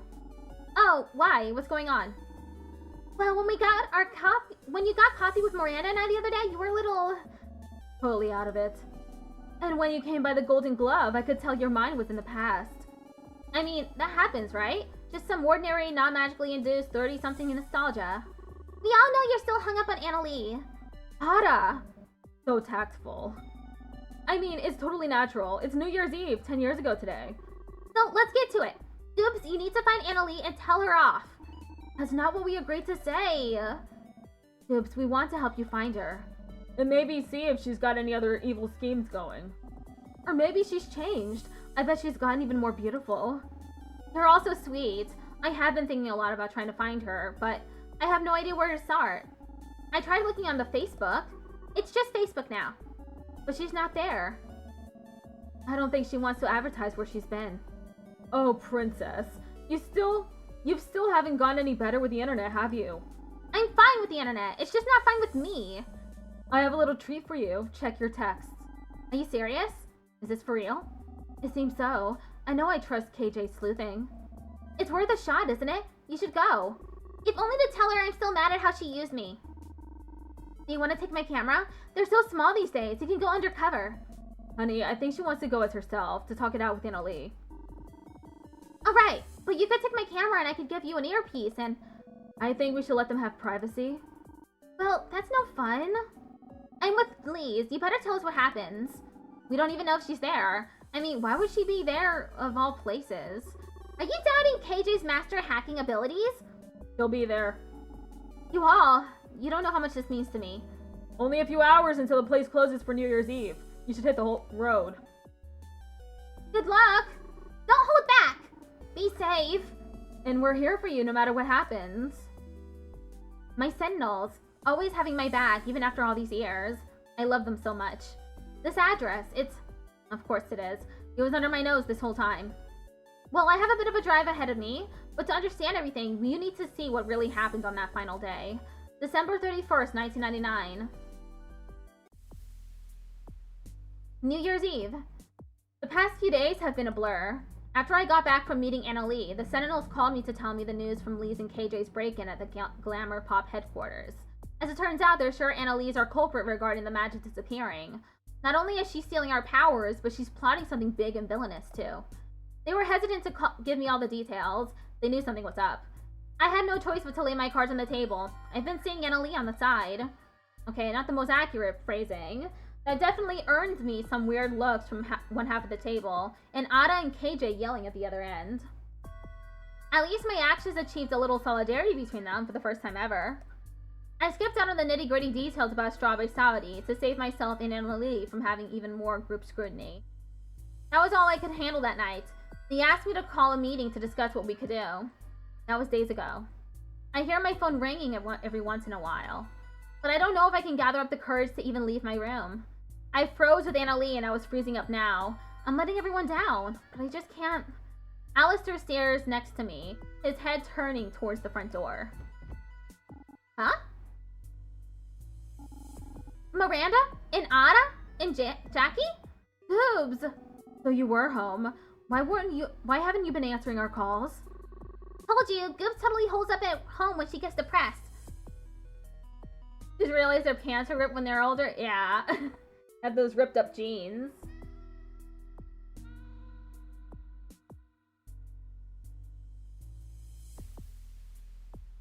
I'm not depressed. You are. I'd be depressed too if my supervillain girlfriend dumped me. Ada? Breakups aren't easy. I told you guys, it was a big misunderstanding. She's just a friend? A confidant? I don't know. Things got really, really complicated. Obviously. Don't worry about it, Goobs. Ada's been worried sick about you. We all have been, actually. Hello, Eli. It's bad out there. We passed by the store you work at. It's on fire, literally. Under normal circumstances, I'd cheer the thought of my workplace up in flames. But after what Annalie told me about where Fruit Fatale's cafe... Sorry, there's just been a ton on my mind. Hello, Ethan. Did you find out Annalie's plan? That's what we've been trying to call you about. Yeah, so your CEO girlfriend has been up to all sorts of shady stuff. Ada fills me in about the details of what happened. Annalie wasn't just stealing our powers, but stealing money from the sentimentality line, too. All the profits were supposed to go to a charity of Ada's choice, but according to KJ, the cash from the pre-orders were filtering into some offshore account. Ada gets too frustrated to continue, so Jackie picks up the slack and tells me about the website confirming Annalie's association with Fruit Fatale, something I knew already. But what I didn't know is that Annalie would be waiting on the rooftop of Glamour Pop headquarters for a self-proclaimed New Year's Eve party. Presumably waiting for Ada and the other Sentinels to challenge her on everything regarding the makeup line. And that's it. I wish you could have been with us last night, though. KJ and Lise were hyped up like they had just pulled off a big heist. Lise was on the brink of switching careers from makeup assistant to professional spy. Okay, I kind of regret not leaving the house. Listen, I had my reasons. I was engrossed in research. That sounds promising. I'm encouraged by Miranda's warm smile. Well, get your butt dressed and bring that research with you. Do? KJ and Lise were scoping at the Glamour Pop rooftop for clues. We told them we'd all meet up to decide what to do next. We need you, Goobs. Miranda looks pointedly at Ada. Even though I'm doing a great job at guiding and inspiring the team, we probably need our Princess Starlight. We definitely need her. I could cry. In fact, I promise to meet them soon, just so I can usher them out before I do. I gather myself. It's not going to be easy, but I have to face this. I walk briskly to our meeting place, Cove Park, 8 p.m. as promised. I spot KJ's motorbike first, parked by the cars, and then I see the crew gathered around the waterfront. Everyone is on edge, but we take stock of our situation. A healthy separation period from the makeup has caused my powers to come back. They're definitely not at full capacity, but it's something. And I was hoping, if it's like this for me, everyone else should be in a better state as well. The group ascends one by one. Jackie's flames are burning brighter. Ada's songs are potent again. Miranda's bursts of stardust are bright and lively. KJ's bubbles are properly bubbly. KJ Lise, I heard everything went okay with the break-in? You should have seen KJ breaking locks, hacking computers. Please, don't be so modest. She sweet-talked our way past reception, and when a security guard nearly caught us, distracted him with a perfect bird call until we got away. He won't stop talking about it. Alright, you two. You're the criminal mastermind can't... Okay, excuse me. I did not read that.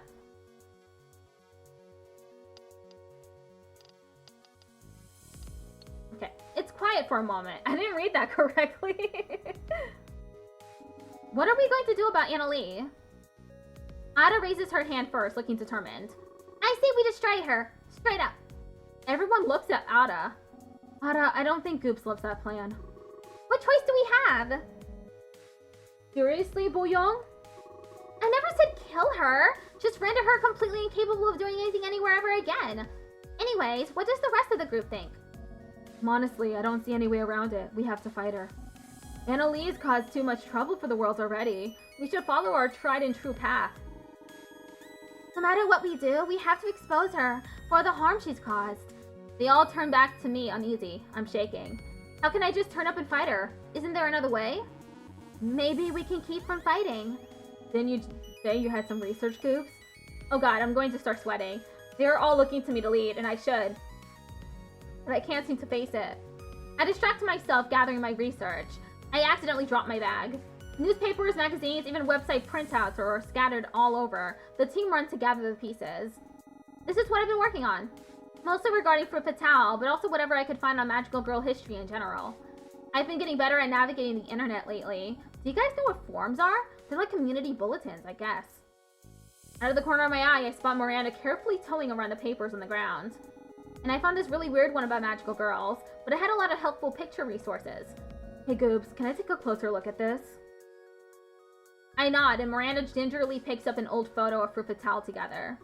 Hey, is that Annalie? Yeah, back in the day when she was a magical girl. Aw, I'd say she looked sweet here if she wasn't such a... Annalie's not what I'm looking at. Huh? Jackie wanders over too, peering over our shoulders and squinting hard. Is that? That girl too. Oh my god. How did I not see it before? The idea hits me suddenly and fervently. I know what we need to do. We'll need to work fast if this is going to work. Do you trust me? We'll follow your lead here. We trust you. Yeah, even I can agree to that. If only to make sure we do something. I'll follow your lead, Princess. I'll be here to support you all and do my part, no matter what. I won't let you down. You can count on us regular folks as well. Okay, gather around. There's not much time.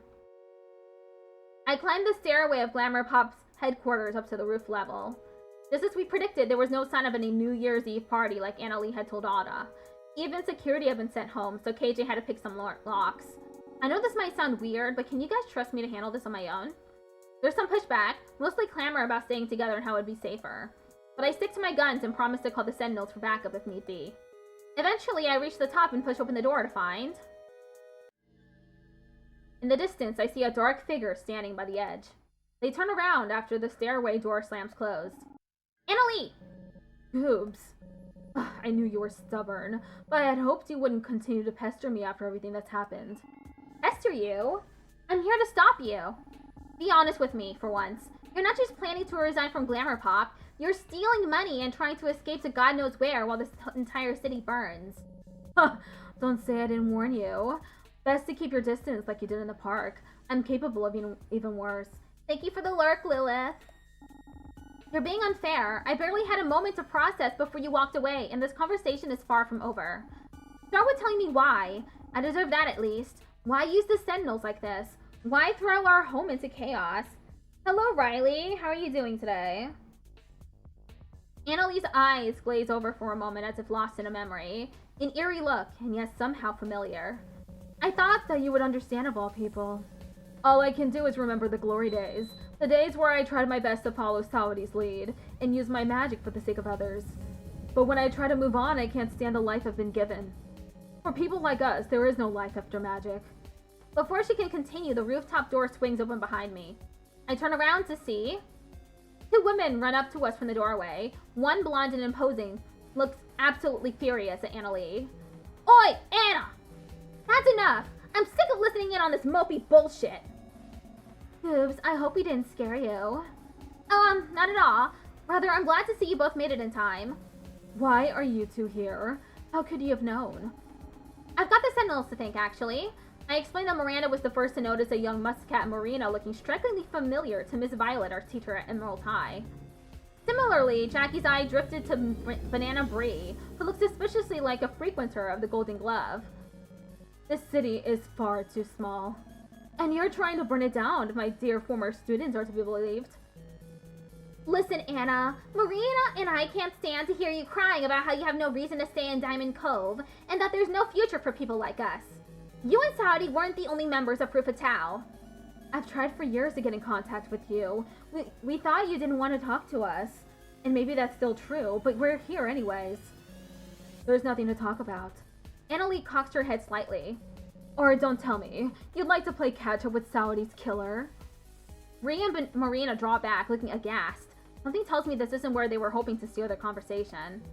Who said anything about killing? Damn it, please don't tell me that's still what you think happened all these years. I'm gonna tell you this one last time. That day when Sawaddy lost control of her power, she was smiling at us through the pain. Rhea, not this. And I've told Marina this over and over. I saw it. She fell because she made a choice. She did it to protect us. Seriously? Sawaddy didn't have control over what was happening, not the end. Can't we just accept that it was out of our hands, instead of blaming ourselves for our death or making up a story to make us feel better? Speak for yourself, Marina. Sawaddy was strong. She never gave up on us, and I know she wouldn't give up on herself either, which makes my actions even more despicable. So you're still on this self-destructive crap. How do you think that would make her feel? You're betraying her sacrifice. You're both trying to make this into something it's not. It was an accident. And don't tell me about what she would have wanted. We should grieve, but we also need to live our lives. Isn't there anything I can do to stop this whirlwind of arguing? I brought Brie and Marina here because I thought they could help. The only thing I've done is push Annalie into a corner. In the end, I still can't do anything right. I stare at the ground, sweaty hands bunched up in my skirts, thoughts racing. And out of the corner of my eye, I see green sparks. Deny the truth all you want, but I know what happened. I know what I am. And I'm going to make sure what happened to Sawaddy will never happen again, even if... Ugh. Annalie flinches, looking desperate for a second. The sheer force of her magical power completely overwhelms me, as the air around us is charged with energy. Rhea is frozen in place, while Marina drops to the floor with her head in her hands. No, it can't be! Annalie, please, let's put a stop to this! There has to be another way! She doesn't hear me, not while the green light crackles around her and twists away the Annalie I know. I won't hold back. Not against my so-called friends. Not even against you. Rhea holds her fists out and begins to charge, but it's quickly brought to her knees as her energy is drained away. Fuck! Anna, what's wrong with you? A crack of green light and Rhea is knocked back into Marina's arms. She's a monster. It's all happening again and there's nothing I can do. It's now or never, Starlight. Better call the rest of your sentinel brats unless you've already given up. I think about doing so, but stop myself. Is the fight really how I want to handle this?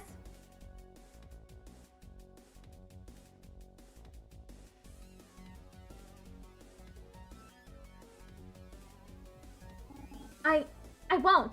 I'm not going to fight with you. I'm not backing down or calling for help either. We can still talk this out. What a fool. Have it your way then.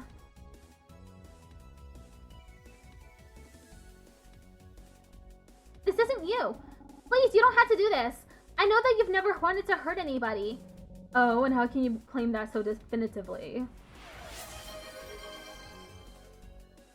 Tickled off Patrick just redeemed Yeehaw. Thanks for redeeming Yeehaw again. The Annalie I know is considerate. Like, ridiculously so. She buys 3 separate dinners for a first date. A date? Or, please, I was just trying to pry information out of you. Midnight Lady absorbs magical power from Sentinel Starlight. Back when we met up at the cafe, you said I was making a positive difference in the world just being a makeup salesperson. That meant the world to me. I know you want to make a positive difference, too. It was all a ploy. Don't you remember? I'm at the top of the corporate chain. Think about who stands to benefit by keeping you at work. You're beneath me. Midnight Lady uses dark dissension. Disguises. Damn, this is really starting to hurt. It was fun breaking into the old classroom with you. It's like we went to school together. Our schoolgirl days couldn't be more different. You think you had it bad? Don't talk to me about shared experiences. You've never lost anything like I have. Midnight Lady uses dark dissension. Damn! I'm nearing the end of my rope. If this doesn't work out, I don't know what will happen next. I wish you had stuck around longer at the park that night. I wanted to tell you how we really felt. That you were faced with a horrible situation and that I wanted to tell you that it was alright. I wanted to tell you that I accept what happened. I accept you. Shut up. Midnight Lady uses Shadow Blast.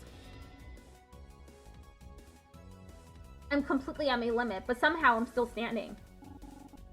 Come on, Annalie. Why won't you heal yourself? Attack me. Call upon the Sentinels. Do something. I don't want to use my powers on you. Not after everything you've taught me. Wouldn't you agree that everything that you've done tonight is not who you really are or what you believe in? Our magic isn't for hurting others.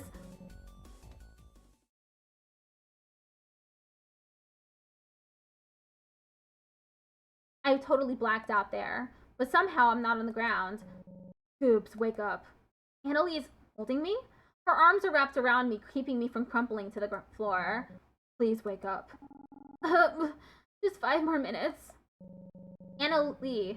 Absolutely not. I need to know if you're actually okay, so please look at me. Annalie actually still sounds concerned and tired to boot.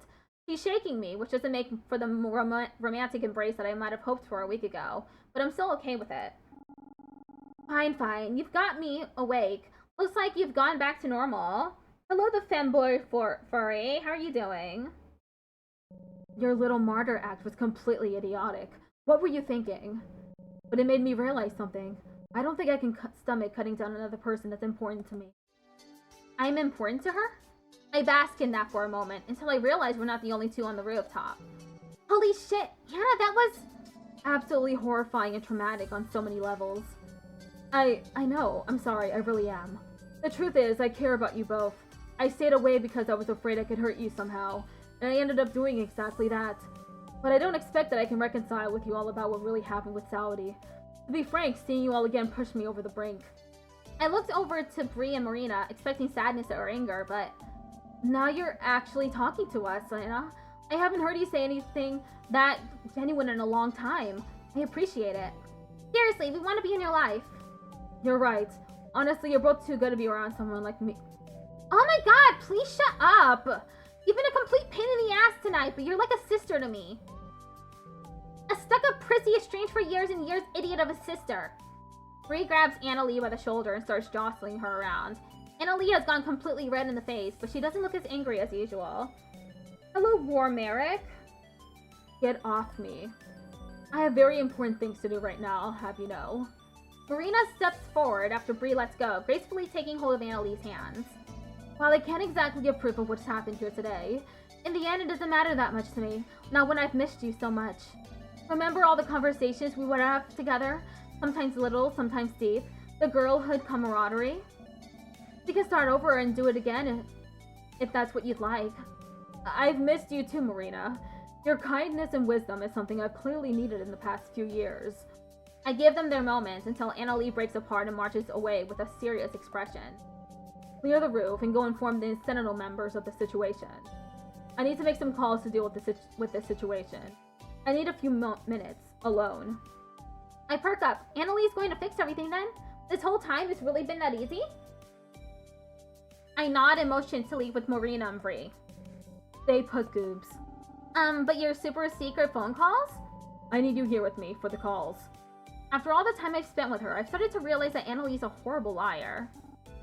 Here. Marina and Bree look pointedly at me, and then Annalie, and then me again. I see. Take your time. The hell's going on? We're dipping? Marina grabs Bree's arm, guiding her towards the rooftop stairwell, and closes the door with a slam. Annalie motions for me to come forward, and I join her to look out at the sky. Not a bad view, right? I used to come up here after an all-nighter, back when I was on the lower rung of glamour pop. Yeah? It's still hard for me to picture an Annalie that's not at the top of this corporate food chain. Call me Anna. Anna? God, why do I feel so embarrassed about that? I'm probably done for when it comes to business or even a life here in Diamond Cove. Not like I really mind. What a headache I've created for myself. Okay, Anna. Questions. What's going to happen with the makeup, the money? When's the next time I can see you again? What happens after this? Slow down. I'll work on halting the makeup sales and do right by my promises. Even if that means there's a financial nightmare in my future. Don't worry about the magic either. Transforming back made me let go of a lot of things, it seems. And now? What's next for us? After everything that's happened, are you sure you even want to keep up this, relationship? I do, because... I don't know how to say this, but I really like you. I want to be with you. You're a fool, and you're so much younger than me. Go find a girlfriend your age. I'm still practically your boss, for goodness sake. I reach out and grab her hand. I don't care. You should. I don't. Fine. Anna leans forward, and I close my eyes. I'm shaking with nervous excitement, and it feels like my ears are burning. I feel the heat of her breath on my face, a hand on my face, and then... she kisses me on the forehead, sweet and soft. Sorry, Goobs, that's all you'll get from me. Alright. I try to keep it together, but I can't help but giggle with giddy excitement. Wipe that smile off your face, you look silly. Despite what she says, Annalie starts to laugh with me. After a while, Anna nods her head towards the exit. Well, shall we? Already? I'm afraid our time together is limited from here on out, and we've lost our privacy, too.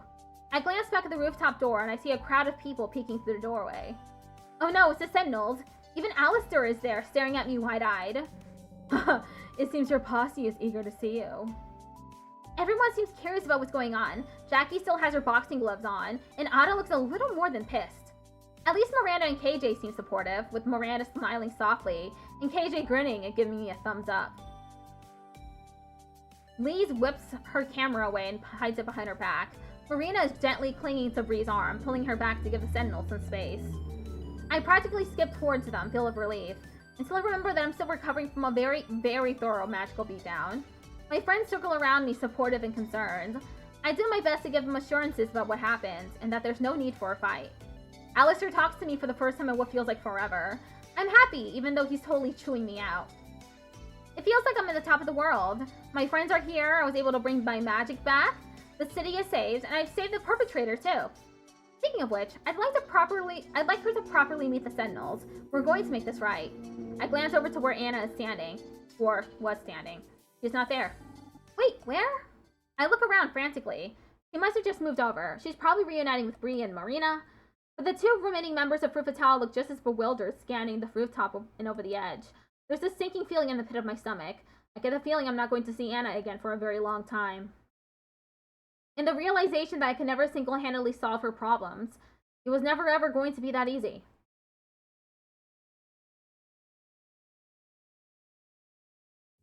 And just like that, there is no sign of Anna Lee, Midnight Lady, or any other alter ego. With the end of a century comes the end of magical trouble, and seemingly the end of my relationship with her. I searched insistently in the following weeks. My lead was that the makeup was called back, and the money issues were ultimately resolved, but all behind strictly closed doors. It happened on a businessy, official level I was never able to breach despite my best efforts.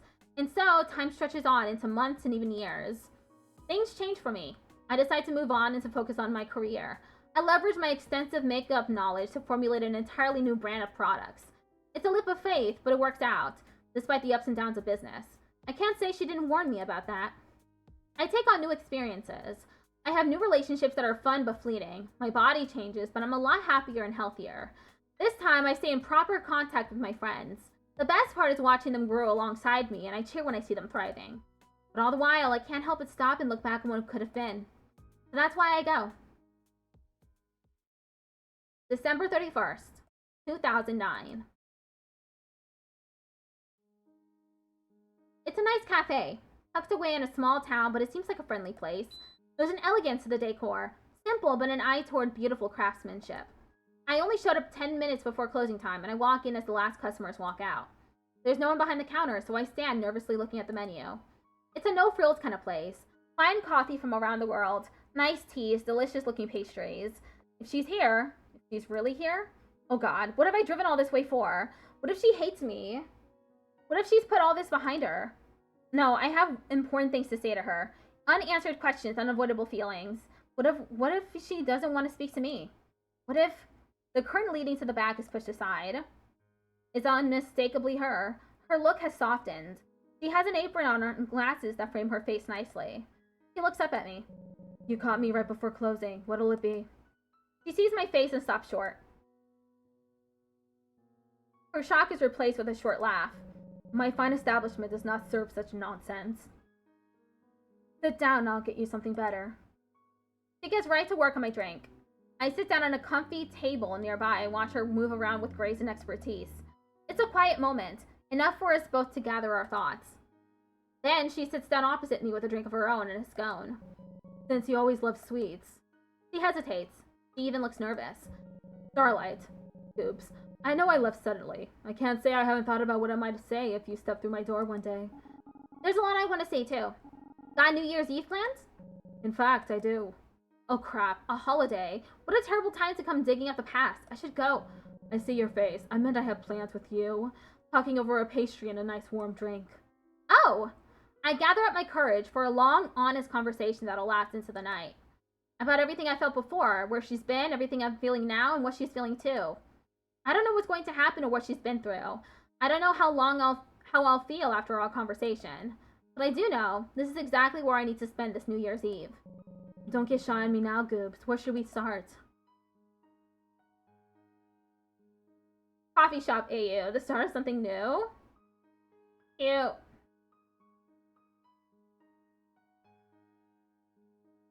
Thank you for playing!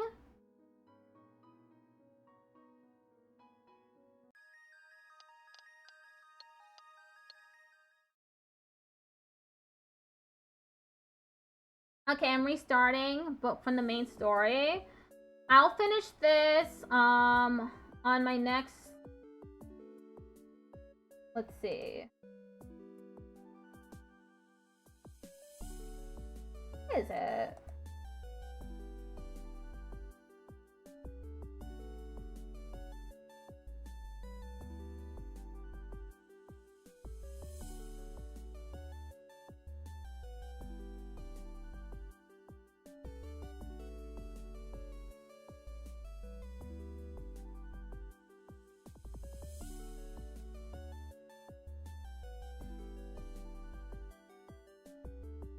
I seem to have, like, closed or something. Oh. I accidentally, wrote over it, but... The next time I play this game is gonna be on Monday, the 22nd at 5:30. I'm a 22-year-old high school dropout who's a bit of a klutz.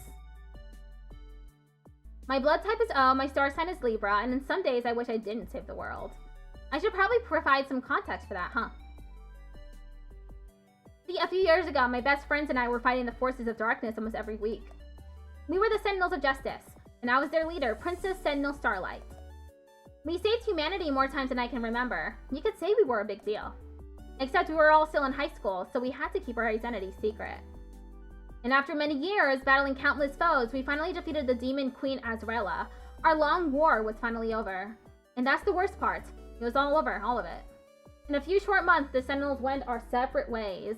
We retired from magical girlhood, and that's when my life really started to take a turn for the worse. Something most people don't realize about heroes is how saving the world all the time has its price. My price was terrible grades all throughout school, and in the end, I dropped out entirely. I never applied to college, vocational school, or considered any careers outside of being a magical girl.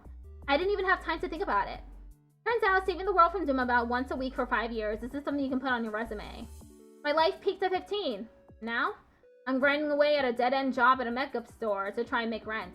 Living in a coastal city like Diamond Cove on minimum wage is a daily struggle. But worst of all, I never see my Sentinel squad anymore. Even when we promised to stay together no matter what. Nobody warned me that maintaining friendships as an adult is more challenging than any supervillain. What kind of happy ending is this? My life's a joke. I'm broke. My love life's DOA. In a week and a half, it'll be New Year's Eve, and everyone's all excited or terrified for the year 2000 and the new millennium. But I don't even know what I want to do with tomorrow, let alone the rest of my life. At least I still have one friend left from those old days. Goobs, you seem kind of down today. What's the matter? Oh yeah, I should probably explain. I have one remaining friend from those days. My cat. He talks and comes from outer space. I may need to explain the details another time. Oh, it's nothing. Come to think of it, you've been down a lot lately. It's not befitting behavior for a world-saving alien princess. Is there anything I can help with? It's been so boring lately. I could do with some dastardly villain opening up a gym or something and then I go kick their ass. I wonder if any of the villains we defeated are still around. I wonder what they're up to now. Maybe they're also struggling to make rent. Maybe they work in pizza delivery or something. Hey, we should order some pizza. Maybe the bad guys set up an evil pizza delivery service to drain life energy from humans. Oops, I hate to be the bearer of bad news, but your rent is due tomorrow. Toast it is. Well, I would have toast if my damn roommate would buy groceries once in a while. Looks like I'll need to skip breakfast again. Oh, nuts. I'm gonna be late for work too. I better bust out the rollerblades and get hustling. My manager said today is going to be really, really extra super important. I wonder what it could be. Glamour Pop. One of the last stores still open in this dying mall. But inside, you wouldn't know it. It's wall-to-wall cosmetics and hair products, beautifully arranged. The corporation is doing so well, they may knock down the wall into the next door and expand there too. It's not the most exciting job, but it pays the bills for now. Well, sort of. You'd think if they can expand a store, they could raise our wages a little.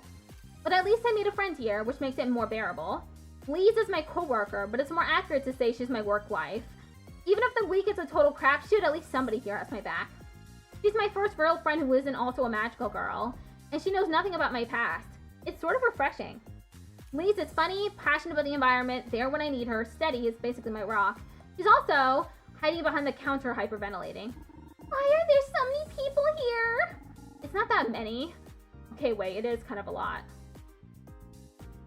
You got this. Remember what we say when things get tough? I am tough like spider silk. And that's the strongest thing ever. Arguably, the shell of a tortoise could be considered stronger if you take into account the... Please, concentrate. Wasn't something happening today? All right. What the heck?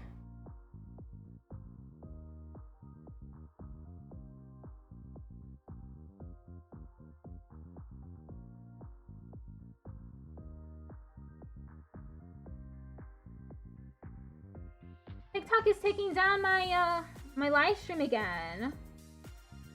I don't know why. Please, today's the start of our promotion for that super special makeup line our manager has been bugging us about. They're bringing in a celebrity guest, remember? Gidget the Taco Hut Chihuahua? No, a human celebrity. Apparently some big shot from corporate's here to introduce us to the line. Better get ready. This will be our first. Usually I don't care about us retail plebeians. The celebrity guest. I wonder who it could be. Hey, you two! Get your act together, our guests are coming soon. I turn around to spot two women walking side by side through the storefront doors. One is clearly from Glamour Pop's headquarters. She's carrying a large briefcase and her eyes narrow when she sees us. Something about her is kind of familiar. Then it clicks. I've seen her over on Forbes, that fancy business magazine that props up successful rich people. Her name is Anna Lee, the woman who rapidly climbed the ranks of Glamour Pop and turned it into a makeup empire. They say she's a business genius, but she's ruthless too. A nightmare to handle. My manager is putting on her best customer service smile for her. I bet he's scared straight. As for the woman walking next to her, I see a flash of pink as a woman decked out in elegant cream-colored idol attire trots by Anna Lee's side. Everyone knows her as Ada now, but I knew her as Boyoung Kim, our second-in-command, Lieutenant Sentinel Aurora. We've had our ups and downs. She's caring but opinionated and hot-headed. Back then, we were close, but we argued a lot. After the final battle, we kept in touch for a few months, but that faded out. I haven't talked to her in years. Since then, she entered the music industry and became a pop idol, and she's been popular since debut. I would have been happy for her, but we were supposed to keep our identities a secret. When she debuted, she revealed herself as Sentinel Aurora to the world. It was obviously a marketing tactic, but her new fans ate it up. I'm disappointed in her. Never thought she would use her identity to try and gain fame. I bet she's changed even more so now. Honestly, I wouldn't be surprised if she just pretended not to recognize me. As Ada glances over the crowd, she locks eyes with me immediately. He's coming over here. Oops! What are you doing here? Actually, I work here now. Oh!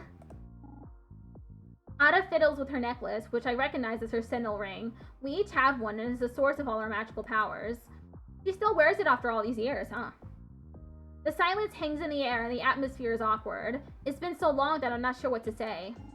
It's nice to see you again, Boyo. You can call me Ada now. It's my stage name, but I prefer it to my real name. Oh, okay.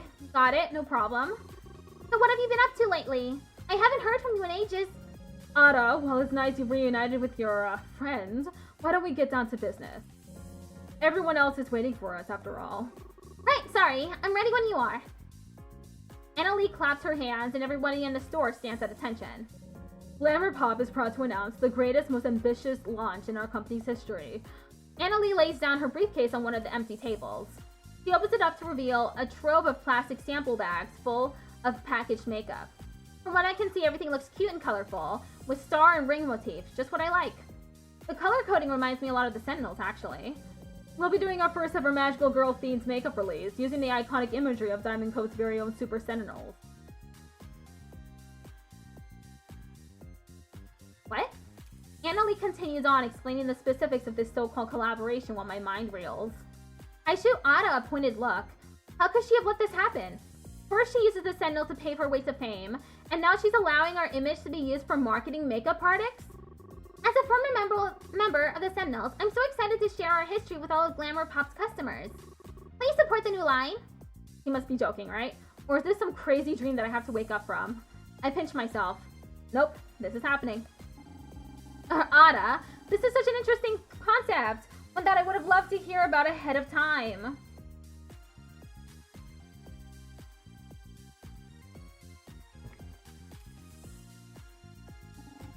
You know, you could have called to tell me about how you're selling the image of your group. Oh, don't be silly, Goops. That'd be breaking my NDA. She gives me a half smile, half grimace, while blinking rapidly from me to Anna Lee. Lee seems to pick up on my discomfort.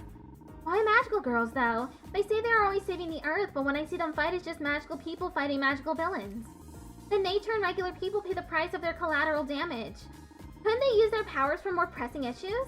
Or better yet, couldn't we have heroes that aren't moon charged, but are just regular people doing the hard work of really saving the Earth? You're right. They just cause more problems that they solve. And for what? Maybe they should all disappear. That got kind of dark. I wouldn't want them to disappear. I just don't like that they get all the credit, I guess. Other people help save the Earth. Ada looks baffled by the conversation. Moral opinions on magical girls aside, I lean into Ada, whisper distance. Ada, you really don't think I would have approved something like this, would you? I suppose not, considering you're not in charge of it for once. Dimly, I get the sense I'm getting glared at, and it's not just from my manager. I turn my attention back to Anna Lee as Ada glides back over to her side. Regardless of your personal feelings, the reason we're here is to offer our prospective customers free samples of the sentimentality line. The employees, of course, get first pick. Perhaps it'll change your mind. We start to open up the samples Annalie presented us with. Admittedly, the formulas for this line seem solid. The eyeshadow glides over my eyelid and the lipstick's creamy base feels great to apply. I take a glance over at Lise and can't help but crack a smile. Lise, are you trying on the makeup your way again? You know it! Goodness gracious, what on earth are you doing to your face? Did you know that flamingos use an oil secreted from their butts to keep their pink feathers from fading in the sun? It's like rouge. This pink reminds me of that. How ridiculous. I thought you trained these girls. Ma'am, we do. This hire just has unique taste. You bet she's unique. I always look forward to her next look. The way she does eyeliner is totally the future. It's not even near her eyes. I like to make pretty leaves on my cheeks, like I'm hiding in the jungle. Well, that certainly was a demonstration of our makeup. Count on my weirdo leaves to brighten up a bad situation. A demonstration of what not to do. Now our manager looks like he's about to pass out. Did I do it wrong? I'm so sorry. This is just such a special occasion, and she was very excited to try on everything. Are you an idiot? What do I pay your salary for? Image is power, and this is not the glamour pop image. He's so scary and pretty. Lise looks like she might faint or develop an unhealthy fixation. Will she get fired? I should do something. Quickly, I try to recreate Lisa's creative application on my face and look defiantly at Annalie. A show of solidarity, huh? How quaint. She leans in close. But I'd think twice before you cross me again. Gulp. Okay then. I guess this strange girl can stay. But Annalie turns to the manager. But you're fired. What? I must get to my next meeting. Ada, come along. Other stores are expecting us after all. Expect shipments with more sample packages inside. We'll be distributing these to our customers over the next couple of days. My manager opens the door for Annalie and Ada as they walk out. He looks utterly defeated. Ada glances back at me at the last moment. I give her a look as if to say, we're talking about this later. Lise nudges me. My life flashed before my eyes. Thank you for your help back there. Anytime. That Annalie sure is a firecracker. The day just got started, but I feel like I just got off a roller coaster. That's when I see Alistair come crawling around the corner. What does he want now? Tickled off Patrick just redeemed Pat My Head. Thanks for redeeming Pat My Head. I'm still waiting to see if my appeal goes through on TikTok. I don't know why my they keep tagging my content as unoriginal or reproduced. A kitty! Wait, it's too late. Lise is showering Alistair with pets. He seems to accept them, so I wait a moment. It's a long moment. Lise, shouldn't you watch the register? Oh my gosh, I forgot about my job! Alistair, what are you doing here? I don't think seeing Ada on Today of All Days was an accident. Oh, so you saw Ada walk out. Something of fate is in the air, Goobs. You should call the others, Nya. Really? I don't think they want to hear from me. You can't ignore my magical cat senses. They are never wrong. Can your magical cat senses mend years of tense silence and resentment? Oh, don't be so dramatic. I'm not going to call them. To be honest, I don't even have their numbers. It's that or you may find a hairball on your pillow later. Gather the sentinels. Fine. It has been a long time. I don't even know how to start finding the sentinels again. Jackie? Yeah, Jackie wouldn't scream and run away at the sound of me. I think I'll drop in on the gym where she works, where she trains. Hopefully she's there. I'm just going to appease Alistair. Then it's back to regular old boring life. Hello, coconuts.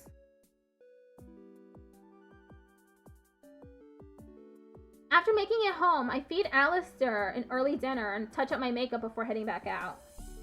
If I'm to find Jackie, the best place to start would be the Golden Glove Gym. Jackie practically lived there back when we were still in high school. I'm hoping that's still the case now.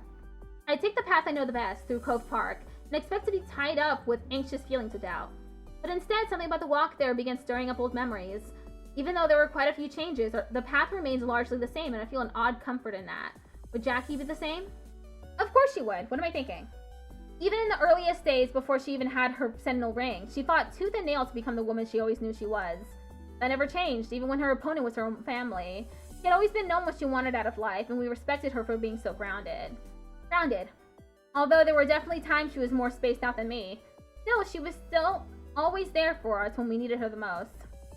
All the more reason why I feel terrible looking back and seeing how little I've kept up with her. She never failed to call for holidays or my birthday. Despite that, I even lost her number. Man, why am I so bad at this? I really need one of those new cell phones with caller ID. Not that I can afford a new phone anytime soon. While weighing the options of a Nokia versus a flip phone, I arrive at the gym in no time. The Golden Glove is still open, but it's nearly vacant save for 2 people. In the center of the ring, I spot Jackie wearing mitts and catching punches from a little girl I haven't seen before. After you break my guard, I want you to land 2 body shots on me as hard as you can. After that, I'm going to swing, and I need you to roll and repeat the pattern. I got it this time, coach. I'm ready. Then show me. Let's go. This new girl starts to throw a flurry of punches that Jackie catches with her mitts. Every so often, she lets a few slip by her, allowing Layla to hit her in the same spots. Ad starts 1 minute. Jackie isn't just standing there and taking it either. Every so often, she quickly swipes her mitt near Layla's head to punish her. But each time, Layla smoothly ducks and rolls out of the way. That's it. Now that's how you do it. Keep your head moving and the pressure on. An opponent will get desperate, making it easier for you to pry open their guard. Coach Martinez, you said this would help me against taller people because it's supposed to lower their chin. How come yours isn't lowering? You'll have to hit harder if you want to lower my chin. What's important is that we build your confidence. You're young. Strength will come later. I would feel pretty confident if I knew I could knock someone down in 1 hit. I bet you would. You'll have to trust me on this one. Technique makes a better foundation for confidence than strength ever will. But if it makes you feel any better, I'm pretty sure this might bruise in the morning. Layla doesn't take long to bask in the praise before she notices and points at me with her glove. Okay, I'll be right back.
Okay, we're back. Coach Martinez, there's a weirdo watching us. Weirdo? Huh? Jackie is surprised when she turns to see me awkwardly standing at the foot of the ring. She must have been really focused if she didn't notice me till now. Oh hey, that's one of my weirdos. Hey! Hey yourself, stranger. What are you doing here? What? I can't visit my friend? Friends usually call ahead. You caught me all gross and sweaty. Well, you see... You forgot my number, didn't you? I'm sorry! Who's the weirdo, Coach? Again with the weirdo? Alright, Layla, this is Goobs. Goobs is an old friend of mine from back when we were in high school. Layla stares intensely at me as though she were trying to puzzle me out. An old friend in weird hair? Starlight? Huh? Layla! I knew it! I'm right! Jackie, what the hell? Whoa, hold on. I didn't tell her anything. I'm very smart. My daddy even says so. I already knew Coach Martinez is soul. Jackie, why? It wasn't on purpose. You might not recognize her since it was a while ago, but Layla was someone I rescued back when we were saving the world. It was so cool. You were fighting monsters on a bridge, and then they were going all whack, wham, pow. It was so crazy. One of the monsters hit the car that Daddy and I were in and went boom over the side. Daddy bumped his head, but I didn't. I wore my seatbelt. Oh, but we were sinking. But then we stopped sinking because we were in a giant bubble, and then bang! The coach came in and busted our window and dragged us out. Wait a minute. Can we please go back to the part where your father bumped his head while falling off a bridge? He is alive, right? Huh? Daddy's way too tough to die, silly. He just went to sleep for a bit. Jackie rolls her eyes and sighs. So apparently her father knew my Theo, and out of sheer coincidence, she joined our gym in about the same year as our breakup. Yeah, never seems to have forgotten my face, I guess. Layla gasped. You dated Starlight Sentinel? But, Layla, the team. We're talking about when the team disbanded. Oh, I get it. Yeah, that makes a lot more sense. What's that supposed to mean? Okay, hold on. I was there dealing with the monster and was nowhere near you. How did you figure out who I am? Oh, that's easy. Coach has no social life, so you had to be one of them. Layla! It's true, though. You're either here, hanging out with that biker girlfriend of yours, or going to concerts for that auto lady. It's not what you think. They're just my friends. Look, you can ask. Jackie stops mid-sentence when Layla begins to mock her with kissy noises. Jackie claps her hands suddenly. Gee, would you look at the time, Layla? How about you finish the day off with some jump rope before your father gets here?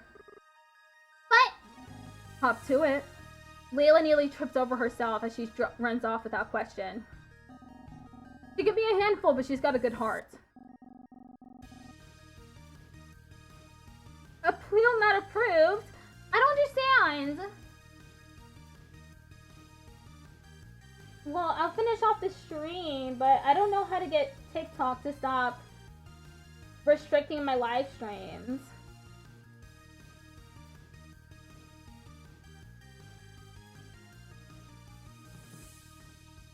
So what about you, Fearless Leader? What have you been up to? Surviving. I work in a makeup store now, and I'm trying not to drown from the rent while I figure out what I want to do with my life. A makeup store, huh? That suits you. Good for you. Huh? Are you making fun of me? It's a retail nightmare. I'm not. You were always big on makeup, so it's nice that you get to work somewhere that suits one of your interests while you figure things out, right? It's nice to know we have something in common now.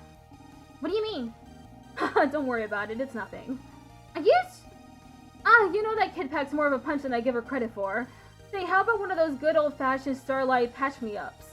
I sigh to myself knowing that I'm not going to pull more out of Jackie once she gets evasive. I look around to see if anyone else is in the gym, and when I see that we are alone, I nod my head. Orange and Peachy just traded with 6 viewers. Hello, Orange and Peachy! You've raided into the Chunky Pride raid train. Hello, everybody! In 15 minutes, I raid out. The next person in line.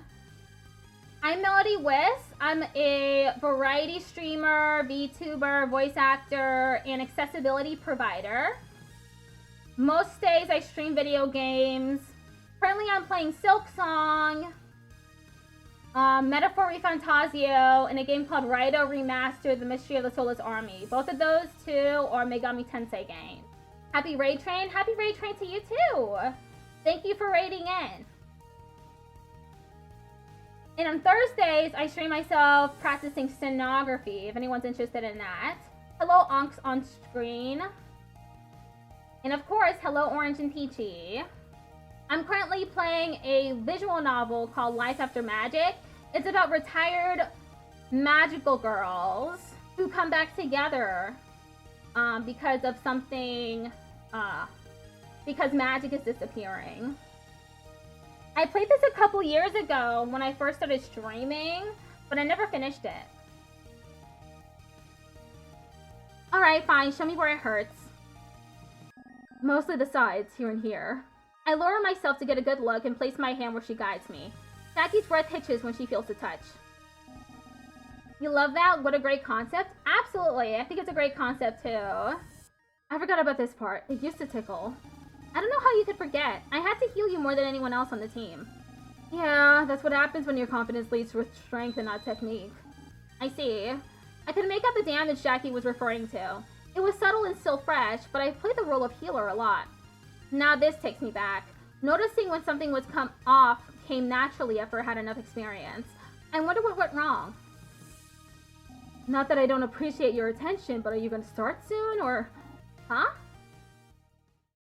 I snapped out of my little daydream and noticed my magic was acting up. There was supposed to be bright light coming from my fingertips. That's not supposed to happen. What's wrong, Goobs? My light is dim. It's supposed to be way brighter than this. What? Are you serious? Yes, I'm serious. Look. I tried straining my magic some more, but the light never glows any brighter. Oh, that is weird. Is it helping at least? Do you feel it? Kinda. It's a little tingly. Maybe my tickle tolerance has gone up? Alistair warned me something strange was going on. This must be it. Jackie, have you had any issues with your magic? I haven't touched it in ages, Goobs. Mine's a little dangerous to be throwing around in retirement, especially if your healing isn't working too well. I really don't want to bust open another punching bag for those. Those are pricey. You know mine is kind of fickle anyways. You're better off asking everyone else. Besides, if the little dude says there's something is up, he's usually right. I tried my best to hold back a groan. I knew I had an I told you so waiting for me when I got home. More than that, this was not how I pictured meeting up with everyone again. Fine. I guess I have some phone calls to make. Do you think that maybe you could... Missing their numbers too? Yeah. Don't worry, I got you. Jackie runs across the gym and pops open a door leading to an office. I can hear her scrambling for a few things here and there, but soon enough she comes out with a piece of paper and hands it to me. Here, this should be all of our numbers. Once Layla gets picked up, I'll be good to go. Just give me a call when you figure out when and where. But for now, I gotta get back to her training. We've got time. Ditch the rope, Layla. Let's take it back to the bag. Same routine as earlier. Show me how you're going to be the champ. Yes, coach! Layla straightens up, tidying up her footwork. She releases a barrage of punches upon the training bag. Right, thank you, Jackie. I guess I should head out then. Hopefully I'll see you soon. After saying my goodbyes, I take one last look around the gym and wave to Layla before I leave. I text the former Sentinels to meet me at the park. I scope out a place that's empty, so we won't be overheard. Magical Girl 101, keep your identities and intel secret. Too bad our hideout was destroyed when Solaire lured the treacherous tango dancers right to us, using the wrong card from his magical deck and blew the whole place up. Solaire? Oh, I hope you never meet him. Ever. Ever, ever. I'm serious. Hello, Daniel. How are you doing? Shudder. Anyway, You did send the message out, right? pages have been sent all around. I wonder what Anna will be wearing today. Not this again. Mercifully, someone has arrived before I hear another rhyming ode to Ada. Looks like Ada and Jackie are here first. I caught her on the way in. She's hard to miss. I'll take that as a compliment. Miranda, aka Sentinels Nova, arrives next. She still has that glow about her. Her specialty was creating things out of stardust, and then exploding them. She was never the most talkative member of the group, but she always pulled more than her weight. Hey everyone. Long time no see. Miranda nods awkwardly. Yeah, it's kind of partly my fault for not seeing her. Best not to shine too bright a light on that. Jackie and Miranda share a brief but friendly wave. Those two never were super close. Ada bounces to her. Miranda, how's work going? Oh, where do you work now? You didn't know? Typical. You didn't know where I worked until this morning. I wouldn't say that's my fault. Miranda, Excuse me. Come on, you two. Dibs, I'm working at a wood shop these days. It's good. I really wanted to put our magic days behind us, so I was surprised that you called us. It's hard thinking back on those times. Miranda blushes suddenly. Oh well, visit me at the wood shop anytime. I can, show you something I've been working on in my spare time. That sounds great! So that's almost everyone, but there's still someone missing. Sentinel Perigi, our awkward little bubble girl. It's not like her to be late. So, does anyone know if KJ got the memo? He probably won't come. Sorry, they. Hey, all of us now. They? Oh, I guess if you haven't seen them in a few years, you wouldn't know. KJ realized they're not a girl about 2 years ago. They don't want to be called a girl or she. Just show them the same respect that you've shown me. Okay, I'll try to remember. So, they are still going by KJ, yeah? Yeah. Well, they're still our shy little Perigi. I'll accept them no matter. Someone pulls up on a motorbike. Weird. I don't know what someone would be doing here at this hour. The stranger dismounts and walks toward the group. They remove their helmet. Oh my god. Hey there, handsome. KJ? Hey, princess. It's been a while, huh? Sorry I'm late. I try my best to keep composure over how different KJ is compared to when we were in high school. Wait, are those tattoos? Never mind, composure lost. Are you feeling okay? You look a little out of it. Aw, thanks, princess. Yeah, after the Sentinels split up, I was left figuring out what I wanted to do with my life. Turns out the bigger question was not what I wanted to do, but who I wanted to be. I kinda always wanted tattoos and to dress like this. Even back in the old days, I was just too chicken. Anyways, I don't think we all came here to hear my life story. I take it that's a problem? Alistair has been behaving really strangely during this conversation. He must be really anxious. Go on, tell them. Has anyone else noticed their magic failing? I haven't tried using my magic recently, but I have been feeling more exhausted than usual. But that might be because of my new schedule. I've been a lot busier since I've started working on the sentimentality line. The what? I'll let someone fill you in on that later. Anyone else? Have you tried using your magic lately? No, but... Miranda sighs and holds out her hands, palm upwards. Specks of dust begin to stream from her fingertips, materializing out of thin air. They swirl around her hand with an ethereal glimmer before disappearing in a tiny, controlled explosion. Seems fine. I would check, but I don't want to hurt anyone here accidentally. There's a lot of trees around. Fire hazard. So I guess it's just me then? I mean, I can test it now, but do you want me to? I'd have to do it to one of you. You can do anything you want to me, Ada. I don't want to hurt you. Angelically beautiful and cares about her friends. Oh, how I missed you. Alistair, first off, it's been years. Second off, you're a cat. It's never going to work. Don't speak on my behalf. I missed you too, kitty. Just because you're single and lonely doesn't mean you have to project onto me. Wow. Oh, I really missed you. Anyways, Ada, use your attack magic on me. I can take it. Didn't you literally just say your healing powers aren't working? Oh, right. Okay, I can still take it, but go easy. Unless you want to use the charming attack on me. No! Miranda, cover your ears, okay? I know you have sensitive hearing. Wait, what? My hearing is perfectly normal. I don't need to be baby. Miranda gets cut off because Ada lets out a screeching high note. Quietly, but not so quiet that it sends a shockwave of pain through my skull. Ow, ow, ow! I said go easy on me! When I look back over at her, Ada is staring at me like I'm a ghost. I did. That should have knocked you out if you were defending. You weren't, and it still barely did anything. Huh? Was I supposed to be doing something? Nobody gave me the usual order to defend someone while they did something stupid. Knock me out? That's not going to be easy. And why are you always trying to tell me what to do? It would only have been for a few seconds. I can handle a little noise. Also, that's still a foul play, even if it didn't work out. No one is letting me talk. Girls, let's stay on track here. Not a girl. Listening to this squabble is giving me a hairball. Please, let's not have it come to that.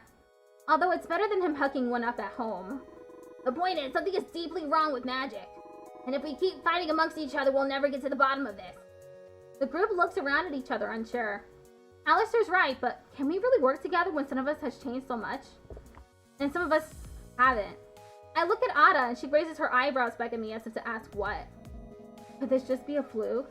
This isn't a lot to go on. Personally, I prefer it this way. I never liked my powers. Chris is ready for the raid whenever you are. Okay. I still have 5 minutes left. But I think this is a good place to stop.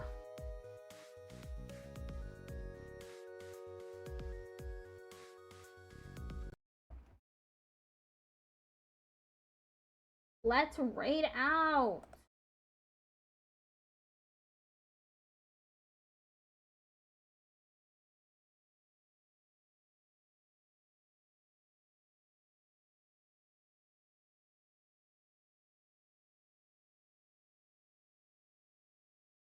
Alright. Tomorrow I play more Silk Song. If anyone wants to catch that. But other than that, goodbye everybody. Thank you for sticking around for the raid, and thank you Orange and Peachy for the raid. Do I need the raid oh yeah, I have the raid message right here.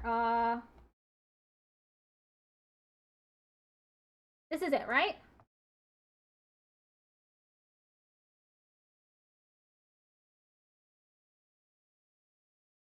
Alright, see ya later tomorrow for Silk Song. Goodbye!